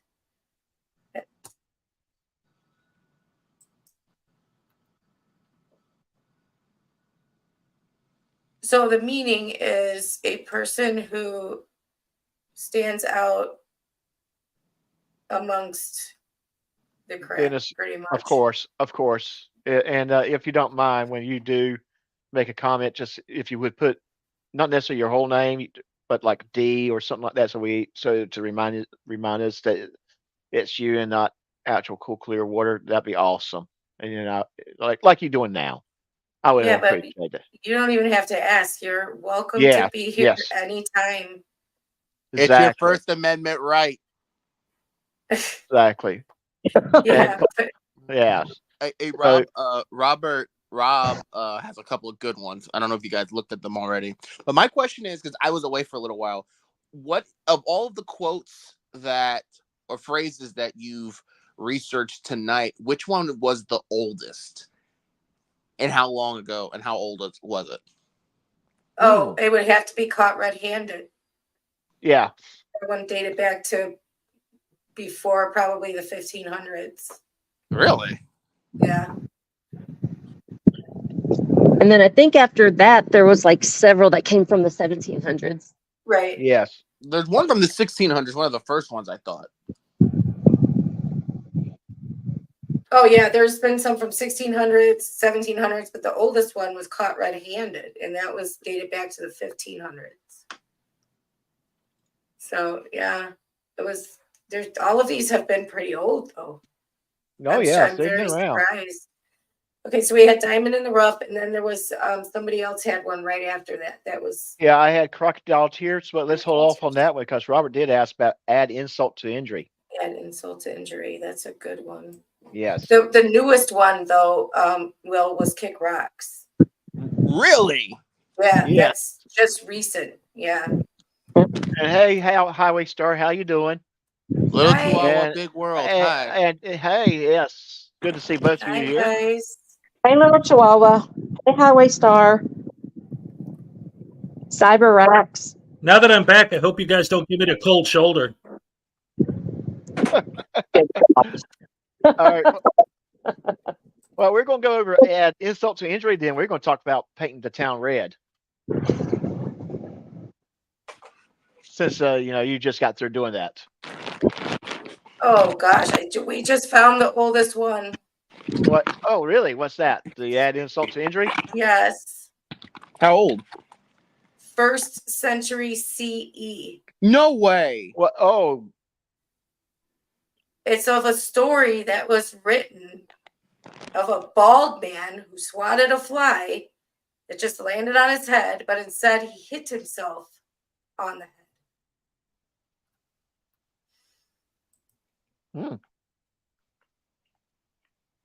add insult to the injury. Yeah. Dates back to derived of the fables of Phaedrus in the 1st century CE.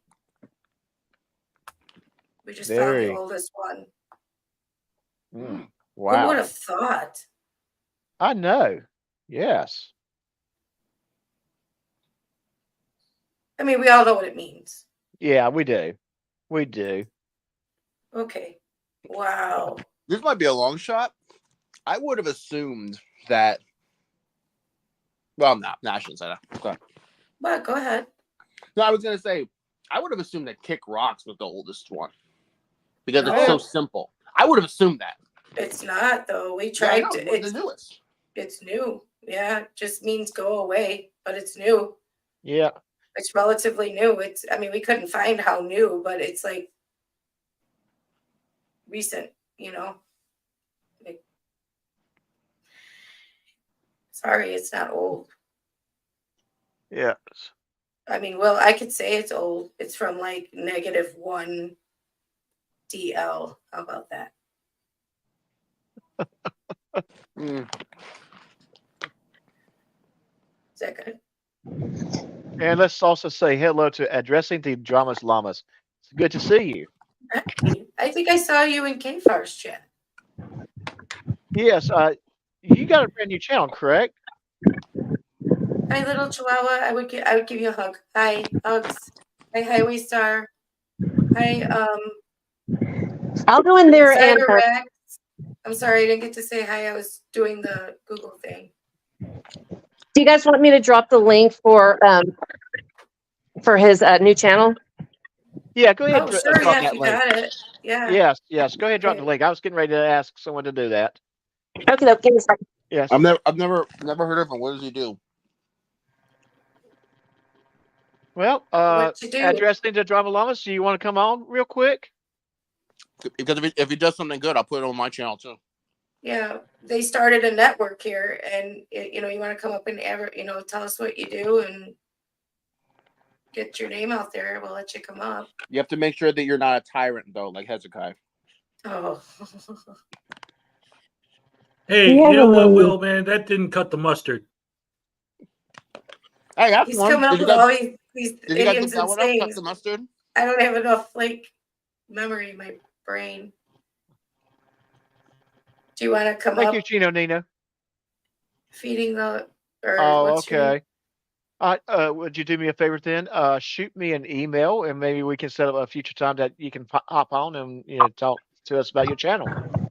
Yeah, that would be great. Yes. And then Betty just dropped the channel here. Everybody go over and give it a look. Look, see. I didn't see you do that, Chino Nino. I'm sorry. You beat me to it. Thank you for stopping by. But Yes. we like and to we do help people appreciate it. out, Yes. Oh, yes, definitely. Definitely. But like I said, yeah, shoot me an email. And yes, we can maybe work together, have you come on our live stream. That'd be awesome. Yeah, Will and Hez also like to help people out. Yeah. So Yeah, absolutely. I'm gonna drop Hez's link too if you're It up in gives the me morning. goose pimples. Yeah. Let me get Hez's link. If you're up in the morning, stop by his show and let them know you're there. One of the mods can drop. I won't be there because I'm getting ready to move, but one of the mods can drop your link. And Child in Time 58, welcome, sir. It's Absolutely. good to see you here. What'd you say, Hez? Do I have to beat you up? No, Hez, did you say something? I would never say anything bad. No, I just didn't hear you. What did you say? I think I said something about. I don't. It was either something about cut the mustard or fits like a glove. Yeah. I don't. Well, no, fits like a glove is obvious. Never mind. And you fought it or maybe Goosebumps. Goose pimples. But cut the mustard came from Robert Thomas. He has said that, and he also just said barking up the wrong tree, which is a good one. Let's look at barking up the wrong tree next after we All get right, done. hold on. I was just getting the links for Fratermania and Will and Hez. So Okay. Bite the bullet's a good one. yeah, I like Yeah. that Oh, one. yes. And I do know that about that one. I'd looked that one up. And bite the bullet came from during war when doctors had to operate on someone's leg. They didn't have anesthesia. I can't talk tonight. What am I trying to say? Anesthesia. Thank you. They didn't Good have night, that. Methodist Dave. Thank you for dropping by. Okay, I've got the etymology of barking up the wrong tree. All right, hold Anybody on. wants to hear it? Hold on to that, and let me finish about the bite the bullet, and we'll go right to that. So All the right, I'll be right back. I'll be Yeah, right okay. back. So the doctors didn't have that. They couldn't properly medicate the soldier before operating.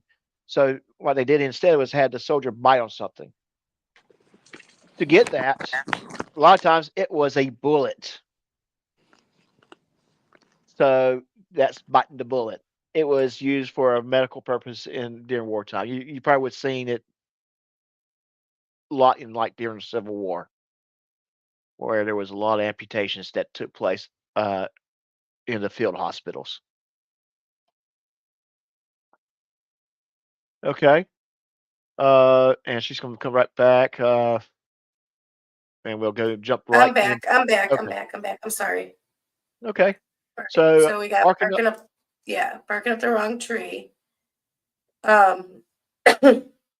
Sorry, it dates back to early 1800s America, when hunting with packs of dogs was very popular.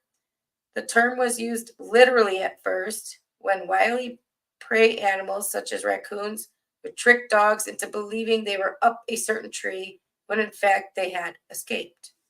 So literally the dogs were barking up the wrong tree. Literally. Barking up the wrong tree. It's Philip Muck. That's another really good one. It sounds like that guy was really in a pickle. As you got a lot of them, maybe put some of them in private chat so I don't forget what they are. Yeah. Thanks. There's a lot of them, and there's a lot of them. We can go. We can do a 24-hour live stream on that one. On all these phrases that we're finding. All right, what's the next one? Well, let's do crocodile tears. All right. You know what? I can come up with the perfect one for that one. Somebody put Casey on stage, please. Thanks. Yes. So I can come up with a perfect one for that one. Chili. Yep. Massive crocodile tears. I'm just curious on how far it dates back.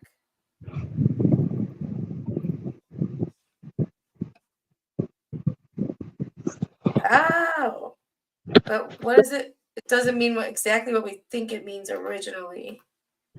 Oh. They don't have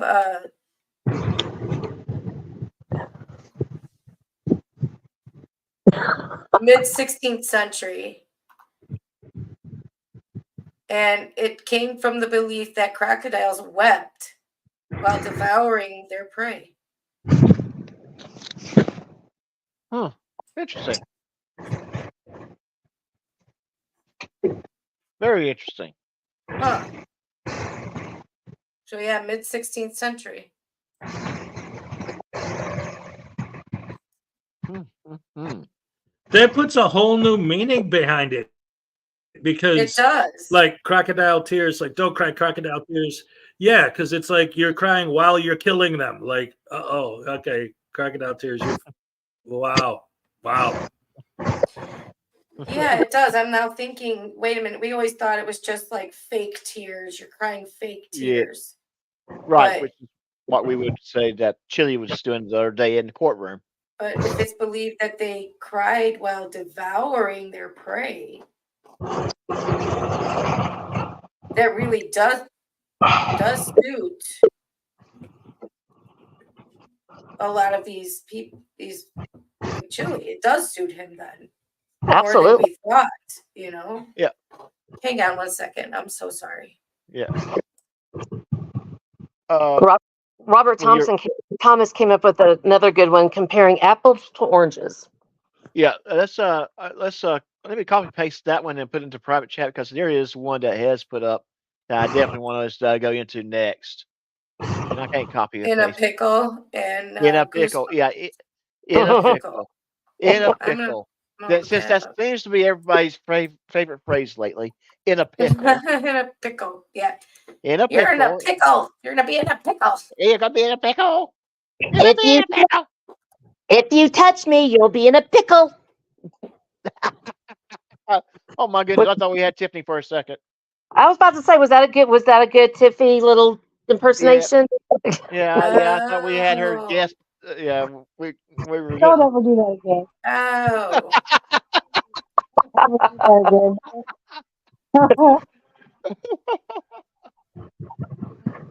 Oh, All right, here we go.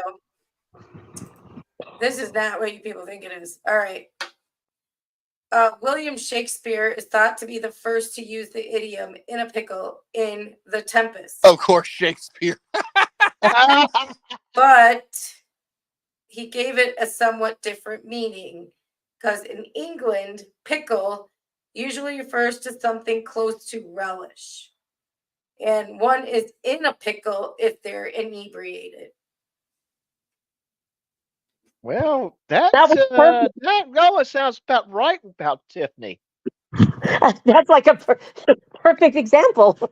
Yeah. But I mean, she said, "You're gonna be in a pickle." Like, what is she meaning? Like, you're gonna be drunk, mister. Like, I mean, it's, Explains why Chris is always drunk on his live streams. you know, he's always in a pickle. He's always in a pickle. Yeah. Right. You know what? There's something about that when they show that, you know, when you put it in your intro and stuff. I've seen it so many times now. Uh-huh. I gotta point out when she's like, "That hurts," you know, and then she screams after that. Help! No, when she screams, like she's like, "That hurts," and then she's like, you know, afterwards. Sorry for anybody's ears. You notice that big deep breath that she takes? Mhm. I was like building up to it. Right. Yeah. Yeah.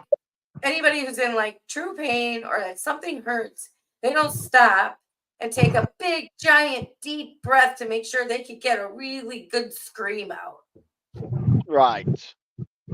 I just had to point that out. I'm sorry. All right, moving on. No, I do have two more phrases in the chat that I do want us to touch base on. Chino Rule of Nino, thumb. yeah, rule of Yeah. thumb, and then child in time, cry over spilled milk. But I think Robert also said that, and then we were also looking at comparing apple to oranges. So All right, that's which one should I do first? Apples to Well- oranges, please. yes, let's do Apples that to one first. oranges? Just that, yeah. All right, hold on.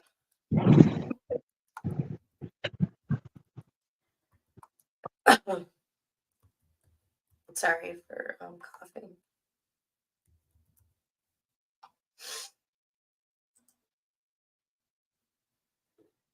All right, this is another old one. Shocker.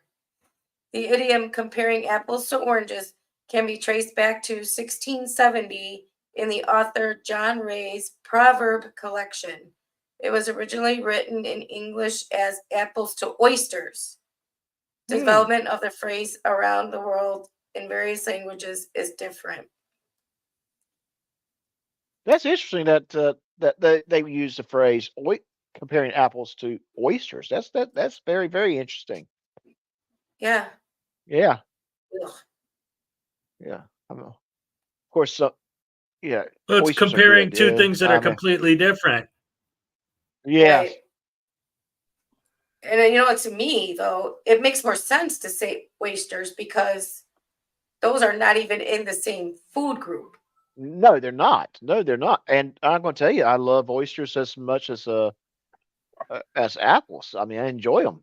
I can eat them raw, grilled. But you can't Right. compare them No, you can't. while looking at them. But if you were to compare apples to oranges, you can say they're both fruit. Hmm. So that makes more sense. Right. And one Right. grows on a tree and the other grows in the sea. You know, Uh-huh. like they're still foods, but Yeah. they're completely different, you know. They're completely very different. So it makes sense why it started out that way, but I can see how it evolved to oranges. Because Somebody even though they both are fruits, they are still very, very different as Right. fruit. But I can see how oysters can evolve to oranges. Yes. So let's go and jump to rule of thumb. The rule of thumb. Okay. Yes. Let me get that going here. We're starting getting a lot of different phrases, so I'm just going to try to keep us moving. I'm So we trying. can, yeah. Trying real hard. Okay. I heard Another a story one from- about rule of thumb. I'm interested to see what the truth is. All right. The earliest traces of rule of thumb are from the 1600s. In various trades, quantities of goods were measured by a comparison of the length or width of a thumb. This makes Yes. sense since the Yes. length of a thumb is generally 1 inch. A Mhm. misunderstood origin of rule of thumb relates to domestic violence. Yes, because That's the one that I heard. yes, that's Yeah. where if you use a switch that was thicker than your thumb, then that's you're in trouble. Was what the misconception was. All right. What's Okay. the next one? Cry over spilled milk.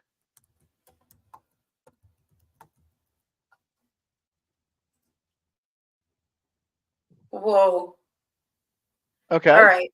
This expression is old, going back at least 360 years. English historian and writer James Howell used the phrase in a book called Proverbs in 1659. No weeping for shed milk. Then it is morphed a bit over the years to no use fretting over shed milk. Then there's no use crying over spilt milk. I mean, it's not. Okay. I mean, that's in theory, it's not that old. It's what, 2 or 3 years before Hezekiah was born. Correct. Okay. What? Okay. Cut some, cut me I- some slack. Cut the over person my some dead slack. body. Over Hey, my but, dead body. Okay. For her to Okay. watch this, someone just walked over my grave. That gave me the idea over my dead body. Okay, well, which one should I do? let's keep going down because we got some good ones above that. Oh, I I'm was sorry. looking to- yeah, we got pot I calling the like kettle black. pot calling the kettle black. I Did like Yeah. that. did y'all do the comparing apples to oranges? Yeah, Yes. we just Okay. did.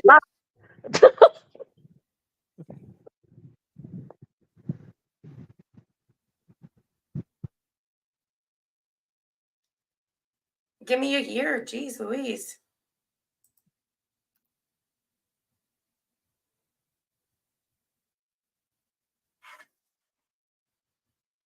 Of I course. don't have a year. They don't give me a year. I'm sorry. There's no. Of course, that's referring to cast iron utensils. All right, hold on. cookware. Specifically comparing a pot and kettle, dates to the days when all cooking was done over an open flame. The smoke from the fire caused soot to accumulate on the cookware, making it black. The phrase is thought to originate from Miguel de Cervantes. Cervantes is Don Quixote. Okay. But why do we say it? We know why you say it, but they don't give me a. You have to look up when he wrote that, Don Quixote. Okay. Yeah. I can't remember what it was. I'm happy as Larry from Tiger Act. Hang on, Stefan. Fitting like a glove with OJ passing today. If it Well, we doesn't will get fit, to you that. must quit. All right. I'm, Yeah. I'm sorry, but that was funny. We'll get to that. And OJ Simpson passed away today? yeah. Oh, I did not know that. Oh, I didn't know he had cancer. I didn't realize he was that sick. I didn't know either. I guess I don't follow up on the, that kind of news. So, Wait a minute. cold What? shoulder. Yeah, OJ Simpson What died has- at 76 Yeah. today. Yep. Yeah. Died of What am I cancer today. doing? I got it on the screen. One I Cold used shoulder? here. I'm happy as Larry. What? I'm happy as Larry. What? It's on the screen. Look at the screen. Where? CyberX. I'm happy as Larry. Right there. Okay, all right. I never heard of that. I never did too. That's why I put it up there. I wanted to see if we find that. I've heard I'm happy as a lark. I've heard that. Maybe that's what you meant.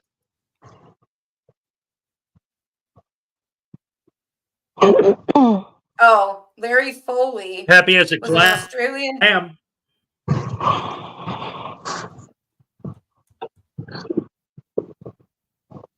Can I read this or no? Yeah, go for it. Yes. All right.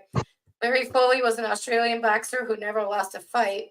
His last fight was in the 1870s. He was paid the vast sum of 1,000 pounds and won the fight. Hence, happy as Larry. Wow. See, I never heard that one, but that's very interesting. Very, very, very interesting one. Very good, CyberX. So Robert Thomas with Yeah, happy as a pig and shit. Yeah, I heard that too. cut somebody some slack. That cocks my pistol. The cock's my pistol. I know what that means. I'm not looking it up. Come on. What? I'll probably get a bunch of D's in my face. So that really is something? It's probably just along the lines of whatever floats your boat, but X-rated version. Okay, then never mind. Casey's on the same version of me. Whatever floats your boat. Yeah. But so right now, cut somebody some slack with for Robert Thomas. And hey, David Lee, sorry I missed you. We're trying to go through some of these phrases. Anyway, I'm getting a lot of good ones popping up.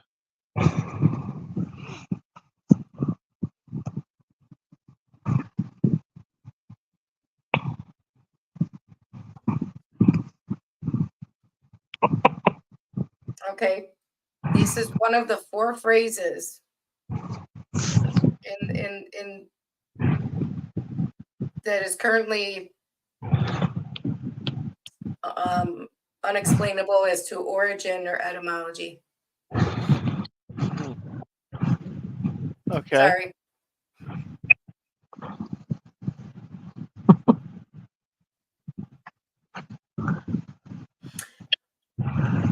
Don't count chickens. Don't hold your boat. Yeah, don't count your chickens before they hatch. That's a good one. Yeah. But I'm gonna, yeah, let's see. Well, we got someone just walked over my grave. That's from Fraud to Watch. I'll look that up next Okay. after this one.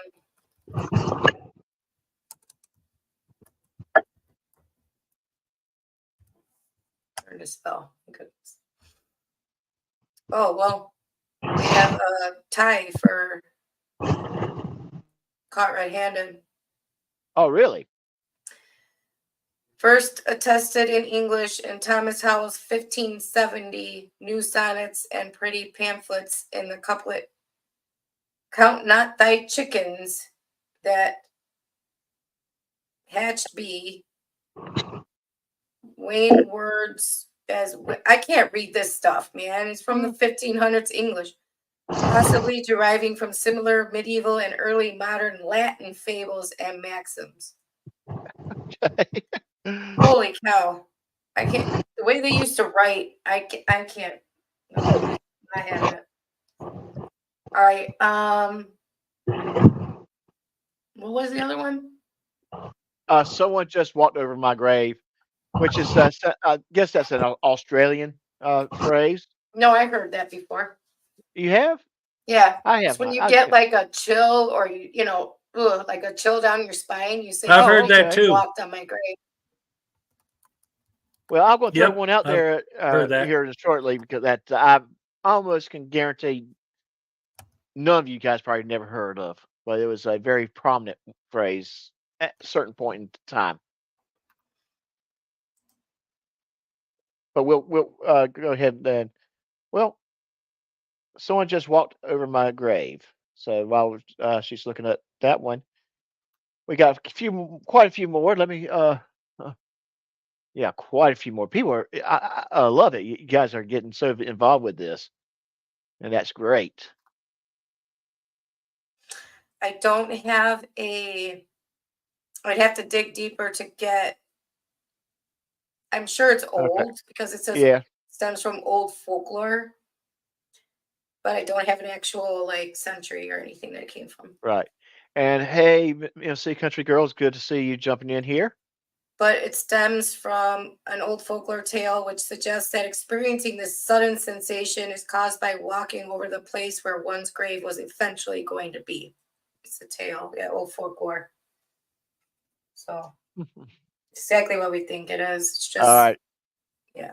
What's I'm next? getting ready. Yeah, I'm going to throw you a curveball. It's going to be interesting to see if you can find anything about this. Go ahead. Devil is beating his wife. The devil is beating his wife. Yes, Oh God, I just heard that Okay. saying today. he did. You just heard it Yes, today. I just heard that saying today Okay. because it was raining and we were talking about the rain, like it could And it be was sunny raining on outside. one Correct? side, It was raining and it was sunny sunny outside. outside. It was raining and it was sunny outside.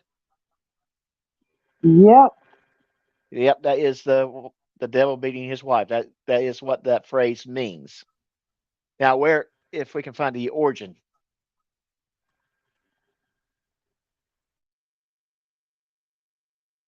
And while Miss Ray is looking for that, we'll get the next one queued up for her because yes, OJ did pass away. I got it. Okay.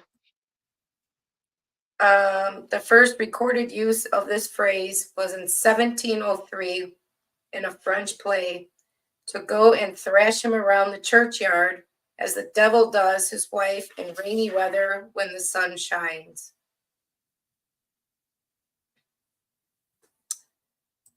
Yes. Was that the first time you ever heard that phrase? Me, yeah. I never heard anybody use that before. Yep. How about you, Batty? Hello? Yeah. Have you ever heard that phrase before? No, I actually don't even like it. Well, I knew that. I don't that either. I don't like that at all. yeah, I know it can be very, very touchy Oh, subject. raining I don't. cats and dogs. Yeah. Yeah, I know it's sayings and everything, but that particular one, nah. yeah. Fitting like a glove. With I'm looking we up get raining cats and dogs. someone jumped in with that. Yeah, that's kind of good Does for our has that area. on private chat. Oh, okay. Yeah, I did kind of put one from private chat for has said, and that was cold shoulder, but we're starting to get a little backed up here, so I'm gonna move down. Raining cats and dogs. The phrase supposed to have originated in England in the 17th century. So yeah, 1600s. City streets were then filthy, and heavy rain would occasionally carry along dead animals. Okay. Then it's such a Good powerful Lord. rain that it is very No morbid. wonder they got the plague and all that going over there. They didn't have good Uh-huh. sewage or anything, good sewer systems, Yeah. Hey, Exactly. Casey. Casey. Yeah. Did you see what was in that chat? Is that him? Do Under I? a different name? Where, what? Oh, actually, never mind. Never mind. Sorry. Wrong one. I'm sorry. I'm trying to listen to you guys and like do two. Welcome. I can't function. Okay. Hey, hello, Final Trans. It's good to see you. And yeah, I had one pulled up, ready to go. What was it? It was the don't put all your eggs in one basket. Okay, on it. Hold on. Yep.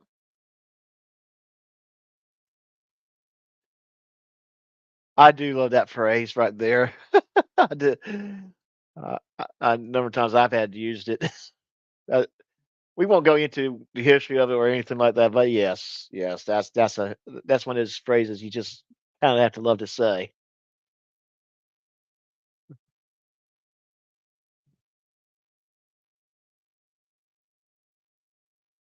So let's see. Got it. Well, yeah. All right. The origin goes back to Miguel de Cervantes' quote in 1605 by Don Quixote. It is the part of a wise man to keep himself today for tomorrow and not venture all his eggs in one basket. In other words, do not risk everything on one venture, plan, idea, product, or person, and risk losing everything. 1605. Okay. Yes. Yes. And I was just trying to look ahead, see if we got. We do have a lot of good statements, good phrases to people are coming up with. Gosh, I didn't think that, in my mind, I know there's a lot, but there's a lot of these things, Oh yes. idioms and phrases and wow. And Well, most of them are so old. yes, they are. They are very old. And I mean, that's why, we've heard them all of our lives. Uh, we've heard them so many different ones. And then, of course, sometimes we get that new one, like for me, Happy Ass Larry. I'd never Right. heard that one. I never heard that one before. Well, I also didn't hear that other one I didn't like either. Yeah. Yeah, and I can understand why. And it's one that my mom said to me one time, and I'm like, what do you mean by that? It's not one I would use on a very regular basis. Or I'll actually think about it. My mom used to say, fix your face or it'll get stuck like that. Yeah, yes, I've heard that one. That reminds me of a movie that I once watched with Demi Moore back in her very much early days in her acting career. Oh, this is a good one from Miss Casey. More flies with honey. Yeah. Yep, yep. I look,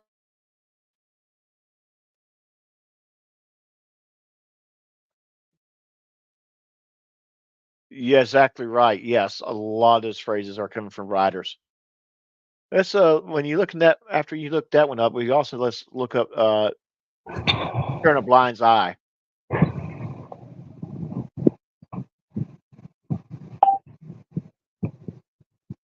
Oh, Robert Thomas, that's actually a really good one. Don't take my kindness for weakness.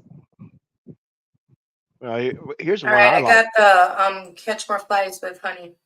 Uh-huh. It's a phrase first seen in print in 1666 in a commonplace of Italian proverbs and proverbial phrases published by Giovanni Torriano. And the phrase, it reads, and it's in Italian, and I cannot read Italian or speak it. I'm sorry.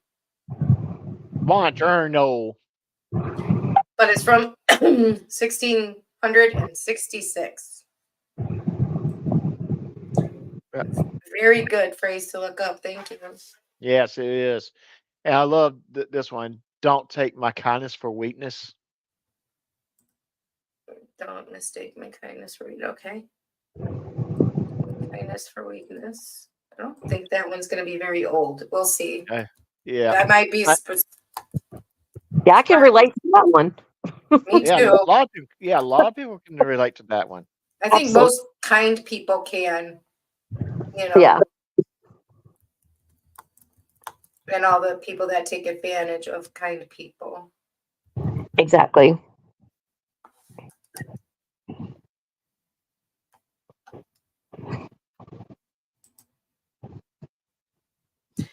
Al Capone first said it. Oh, so that's not even. Yeah, that makes sense. That makes So, sense. and And that- when he actually said it, what year he said it is unknown. Yeah. But you know, Al Capone was modern But day that, kind of. yeah, but that did not surprise me. That would not surprise me. Here, Mhm. but here's something that's kind of similar to that phrase. Lack of planning on your part does not constitute an emergency on my part. Want me to look that up? Yeah, let's see if we can find that one. I've had to use that one a couple times in my lifetime.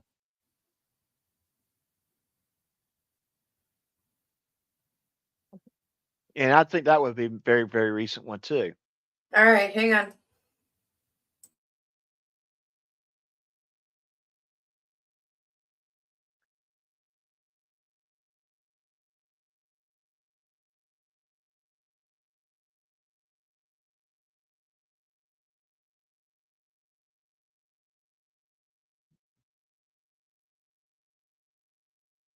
Yeah.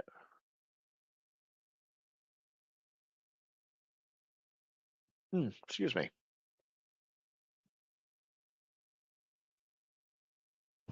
And while we're waiting, just kind of let everyone know, earlier today I did drop a bonus episode, which is really Got it. the remaking of my first ever YouTube episode.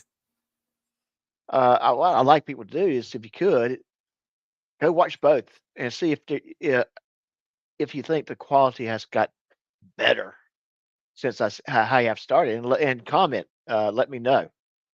Okay, go for it. I don't know what year Vampire King or whatever, but the author of Vampire King Uh-huh. said, poor planning on your part does not necessitate an emergency on mine. That is the quote. And Bob Uh-huh. Carter said it.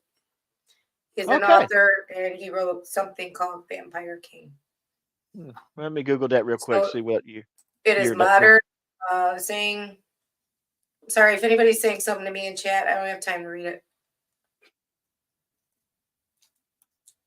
All right, what's the next thing I'm looking up? Yes, I got it on the screen. It is. Oh shoot, where is that? It is. Cannot make an omelet without breaking a few eggs. Might make an omelet without breaking a few eggs. Got it.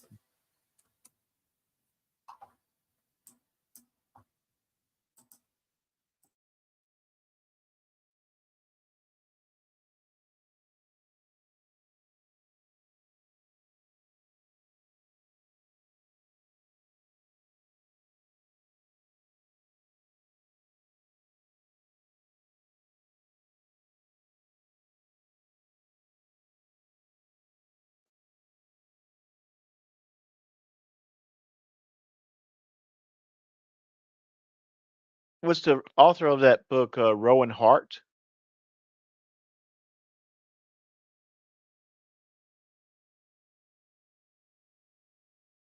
Well, that would not make sense because that book was written very, very recently.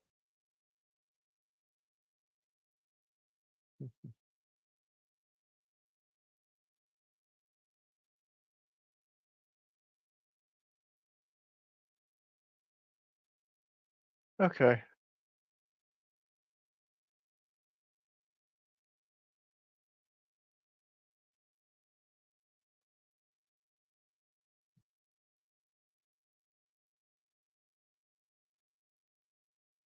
All right. There's kind of a disputing thing here. Okay. One says the phrase "you can't make an omelet without breaking a few eggs" originated in French in the 18th century. Another one says it originated from Robert Louis Stevenson in 1897. And then somebody else says T.P. Thompson wrote it in 1859. Okay. Take your pick. Yeah. Sorry. I'm And- thinking it did probably come from France. Yep. And Final Trends, thank you. Yes, a lot of people have noticed my accent. And my reply has always been, what accent? What accent? Yeah, Please. what accent? Yeah. It was very That's what southern. everybody says. when they Has say- you got anything? What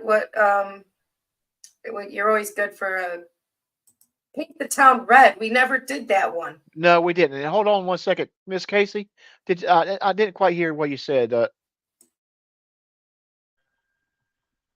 said that's what everybody says when they go to another state. You have Oh, an yeah. accent. Oh, you have an accent. Yeah, exactly. I remember going up to Canada and I had like 2 or 3 women right in front of my wife said, "I love your accent." I'm like, what accent? I guess the only thing I could really think of saying at that moment. Yeah, Jay, let's not flirt with the guy in front of his wife. Please not.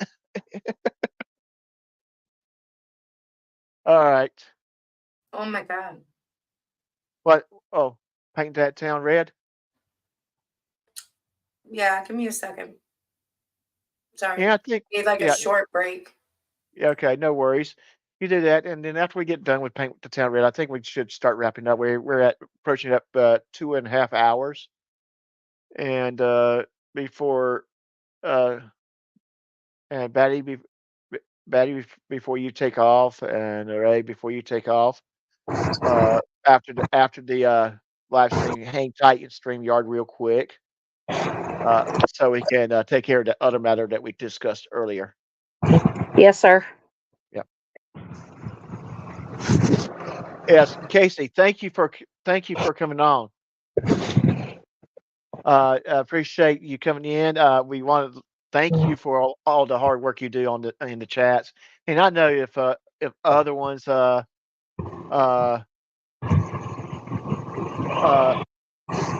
lot of hard work for a lot of our channels. And I know if those channel owners were around, they would say the same thing. So I want to take a moment and say thank you, and we do appreciate it.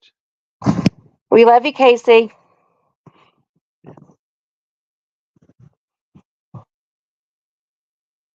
Absolutely.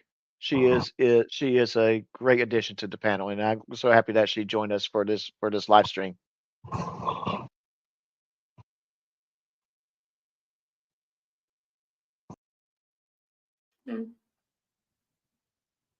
All right, I got it. Okay, before you do that, I got to answer this question. See, I will say it would be the chicken because the egg was a possibility of the chicken, but not actual chicken, and you cannot have a possibility before the actual. That's my answer, at least.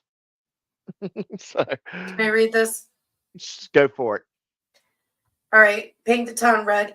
The expression is American slang, meaning to go on reckless debauchery, to be wild and extravagant. Originally, the metaphor applied to bonfires painting the sky or scenery red. An old Irish ballad contains the lines, "The Beacon Hills were painted red with many a fire that night." I'm still trying to figure out like what year, what freaking era, what century, what, Right. the earliest known use is 1884. So it's fairly recent compared to a lot of others we've seen so far. Some say, oh wait, no, I have another one says 1837. So it's like any other, it's a mixture of, we don't know. We think Right. 1800s, Yeah. I can dig deeper on that, Hez, if you want, because I'm Yeah. interested now. Oh yes. And hey, Frauder Watch, do me a favor and Yes. shoot me an email. I don't know if you caught the beginning of the live stream, but there was something that Will and I had announced, and we want Okay. to float this by you, see how you feel about it. So shoot me an email, okay?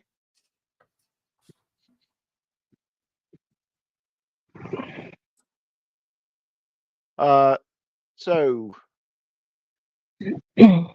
okay, so we're going to go ahead and wrap this up. I do want to thank my panel that we had come on. Again, thank Miss Casey for all the hard work she does for this channel, and all the hard work she does for the other channels to keep the chats coming and operating really smoothly. Every now and then you get that person that comes in whose only goal is to disrupt. But they can't disrupt when Miss Casey's around, that's for sure. So, Miss Casey, thank you. I'm going to give you an applause.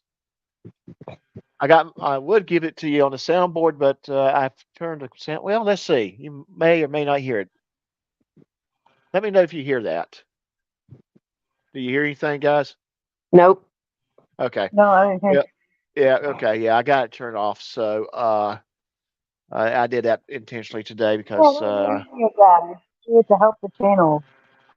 yeah, we appreciate it. You do so much to help the channel, and when I see you in the audience, it's like it's like I get when I see certain individuals on the channel I know I'm gonna have a good show. I don't know why. You're one of them. Cool Clearwater's another, and there's a few others. It's kind of like I'm so happy that they could make it. And yes, MC Country Girl, you're absolutely right. She is a great mod. And Okay. Casey is just like very few that I would share my fuzzy cuffs with. Now that Will gave them back to me. Yeah. Yeah. It's not even I would like to Friday thank, yet. and I'd like to thank Will for being on, even though he was a little under weather. He came in and powered through as much as he could. Hezekiah, can you come on the camera real quick or come on? Hezekiah, who came in, spurred the moment. Thank you for coming in. He and all of you, every one of you, coming in with these phrases. It was a good, entertaining, and informative show. I appreciate all of you that made it tonight. I hope you guys will check what's going on at 2:00. I got Cool Clearwater reading on Sunday. Original story by Cool Clearwater. I know a lot of you already know who he is, so you know of him. And I think you would enjoy the story. I absolutely enjoy it. I still can't wait. I can't wait to be able to talk about it because at 2:30 after the premiere, Cool Clearwater is going to be on my channel again for more of a one-on-one interview with him, and we'll definitely talk about his story. And we'll talk about other things he has been involved with that I think a lot of you would be very, very interested. Friday the 13th, not Friday, Saturday the 13th. I will be on Hezekiah's snafu. Hey, that's 4 me. p.m. Central Standard Time. Yeah, that's you. Central Standard Time. Miss Ray, can you put Hezekiah's channel information in the chat, please? Or Wonder Wrenches. And yes, so gonna be on that channel. We'll actually play the video that I uploaded today, which is the remake of the very first video. And like I said, it'd be great if you hadn't seen the first video, if you would watch both of them and just comment, give me your comments. Am I improving? Am I getting better? That's why I want to know. Am I improving? That and I would appreciate any feedback anyone could give me. That would be appreciative. So I'm going to go ahead and place everyone back in the backstage, and I'll get ready to say our goodbyes for the evening. Right. Goodbye, everybody. Yes. Bye, everybody. Hey, goodbye.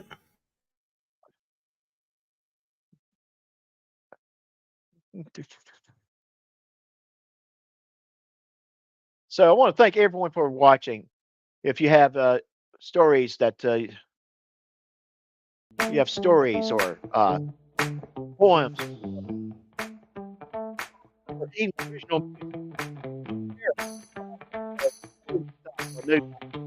gmail.com. Please like, subscribe, and share this channel. And don't forget to comment. All that helps out with the algorithm. Until the next time, take care of yourself.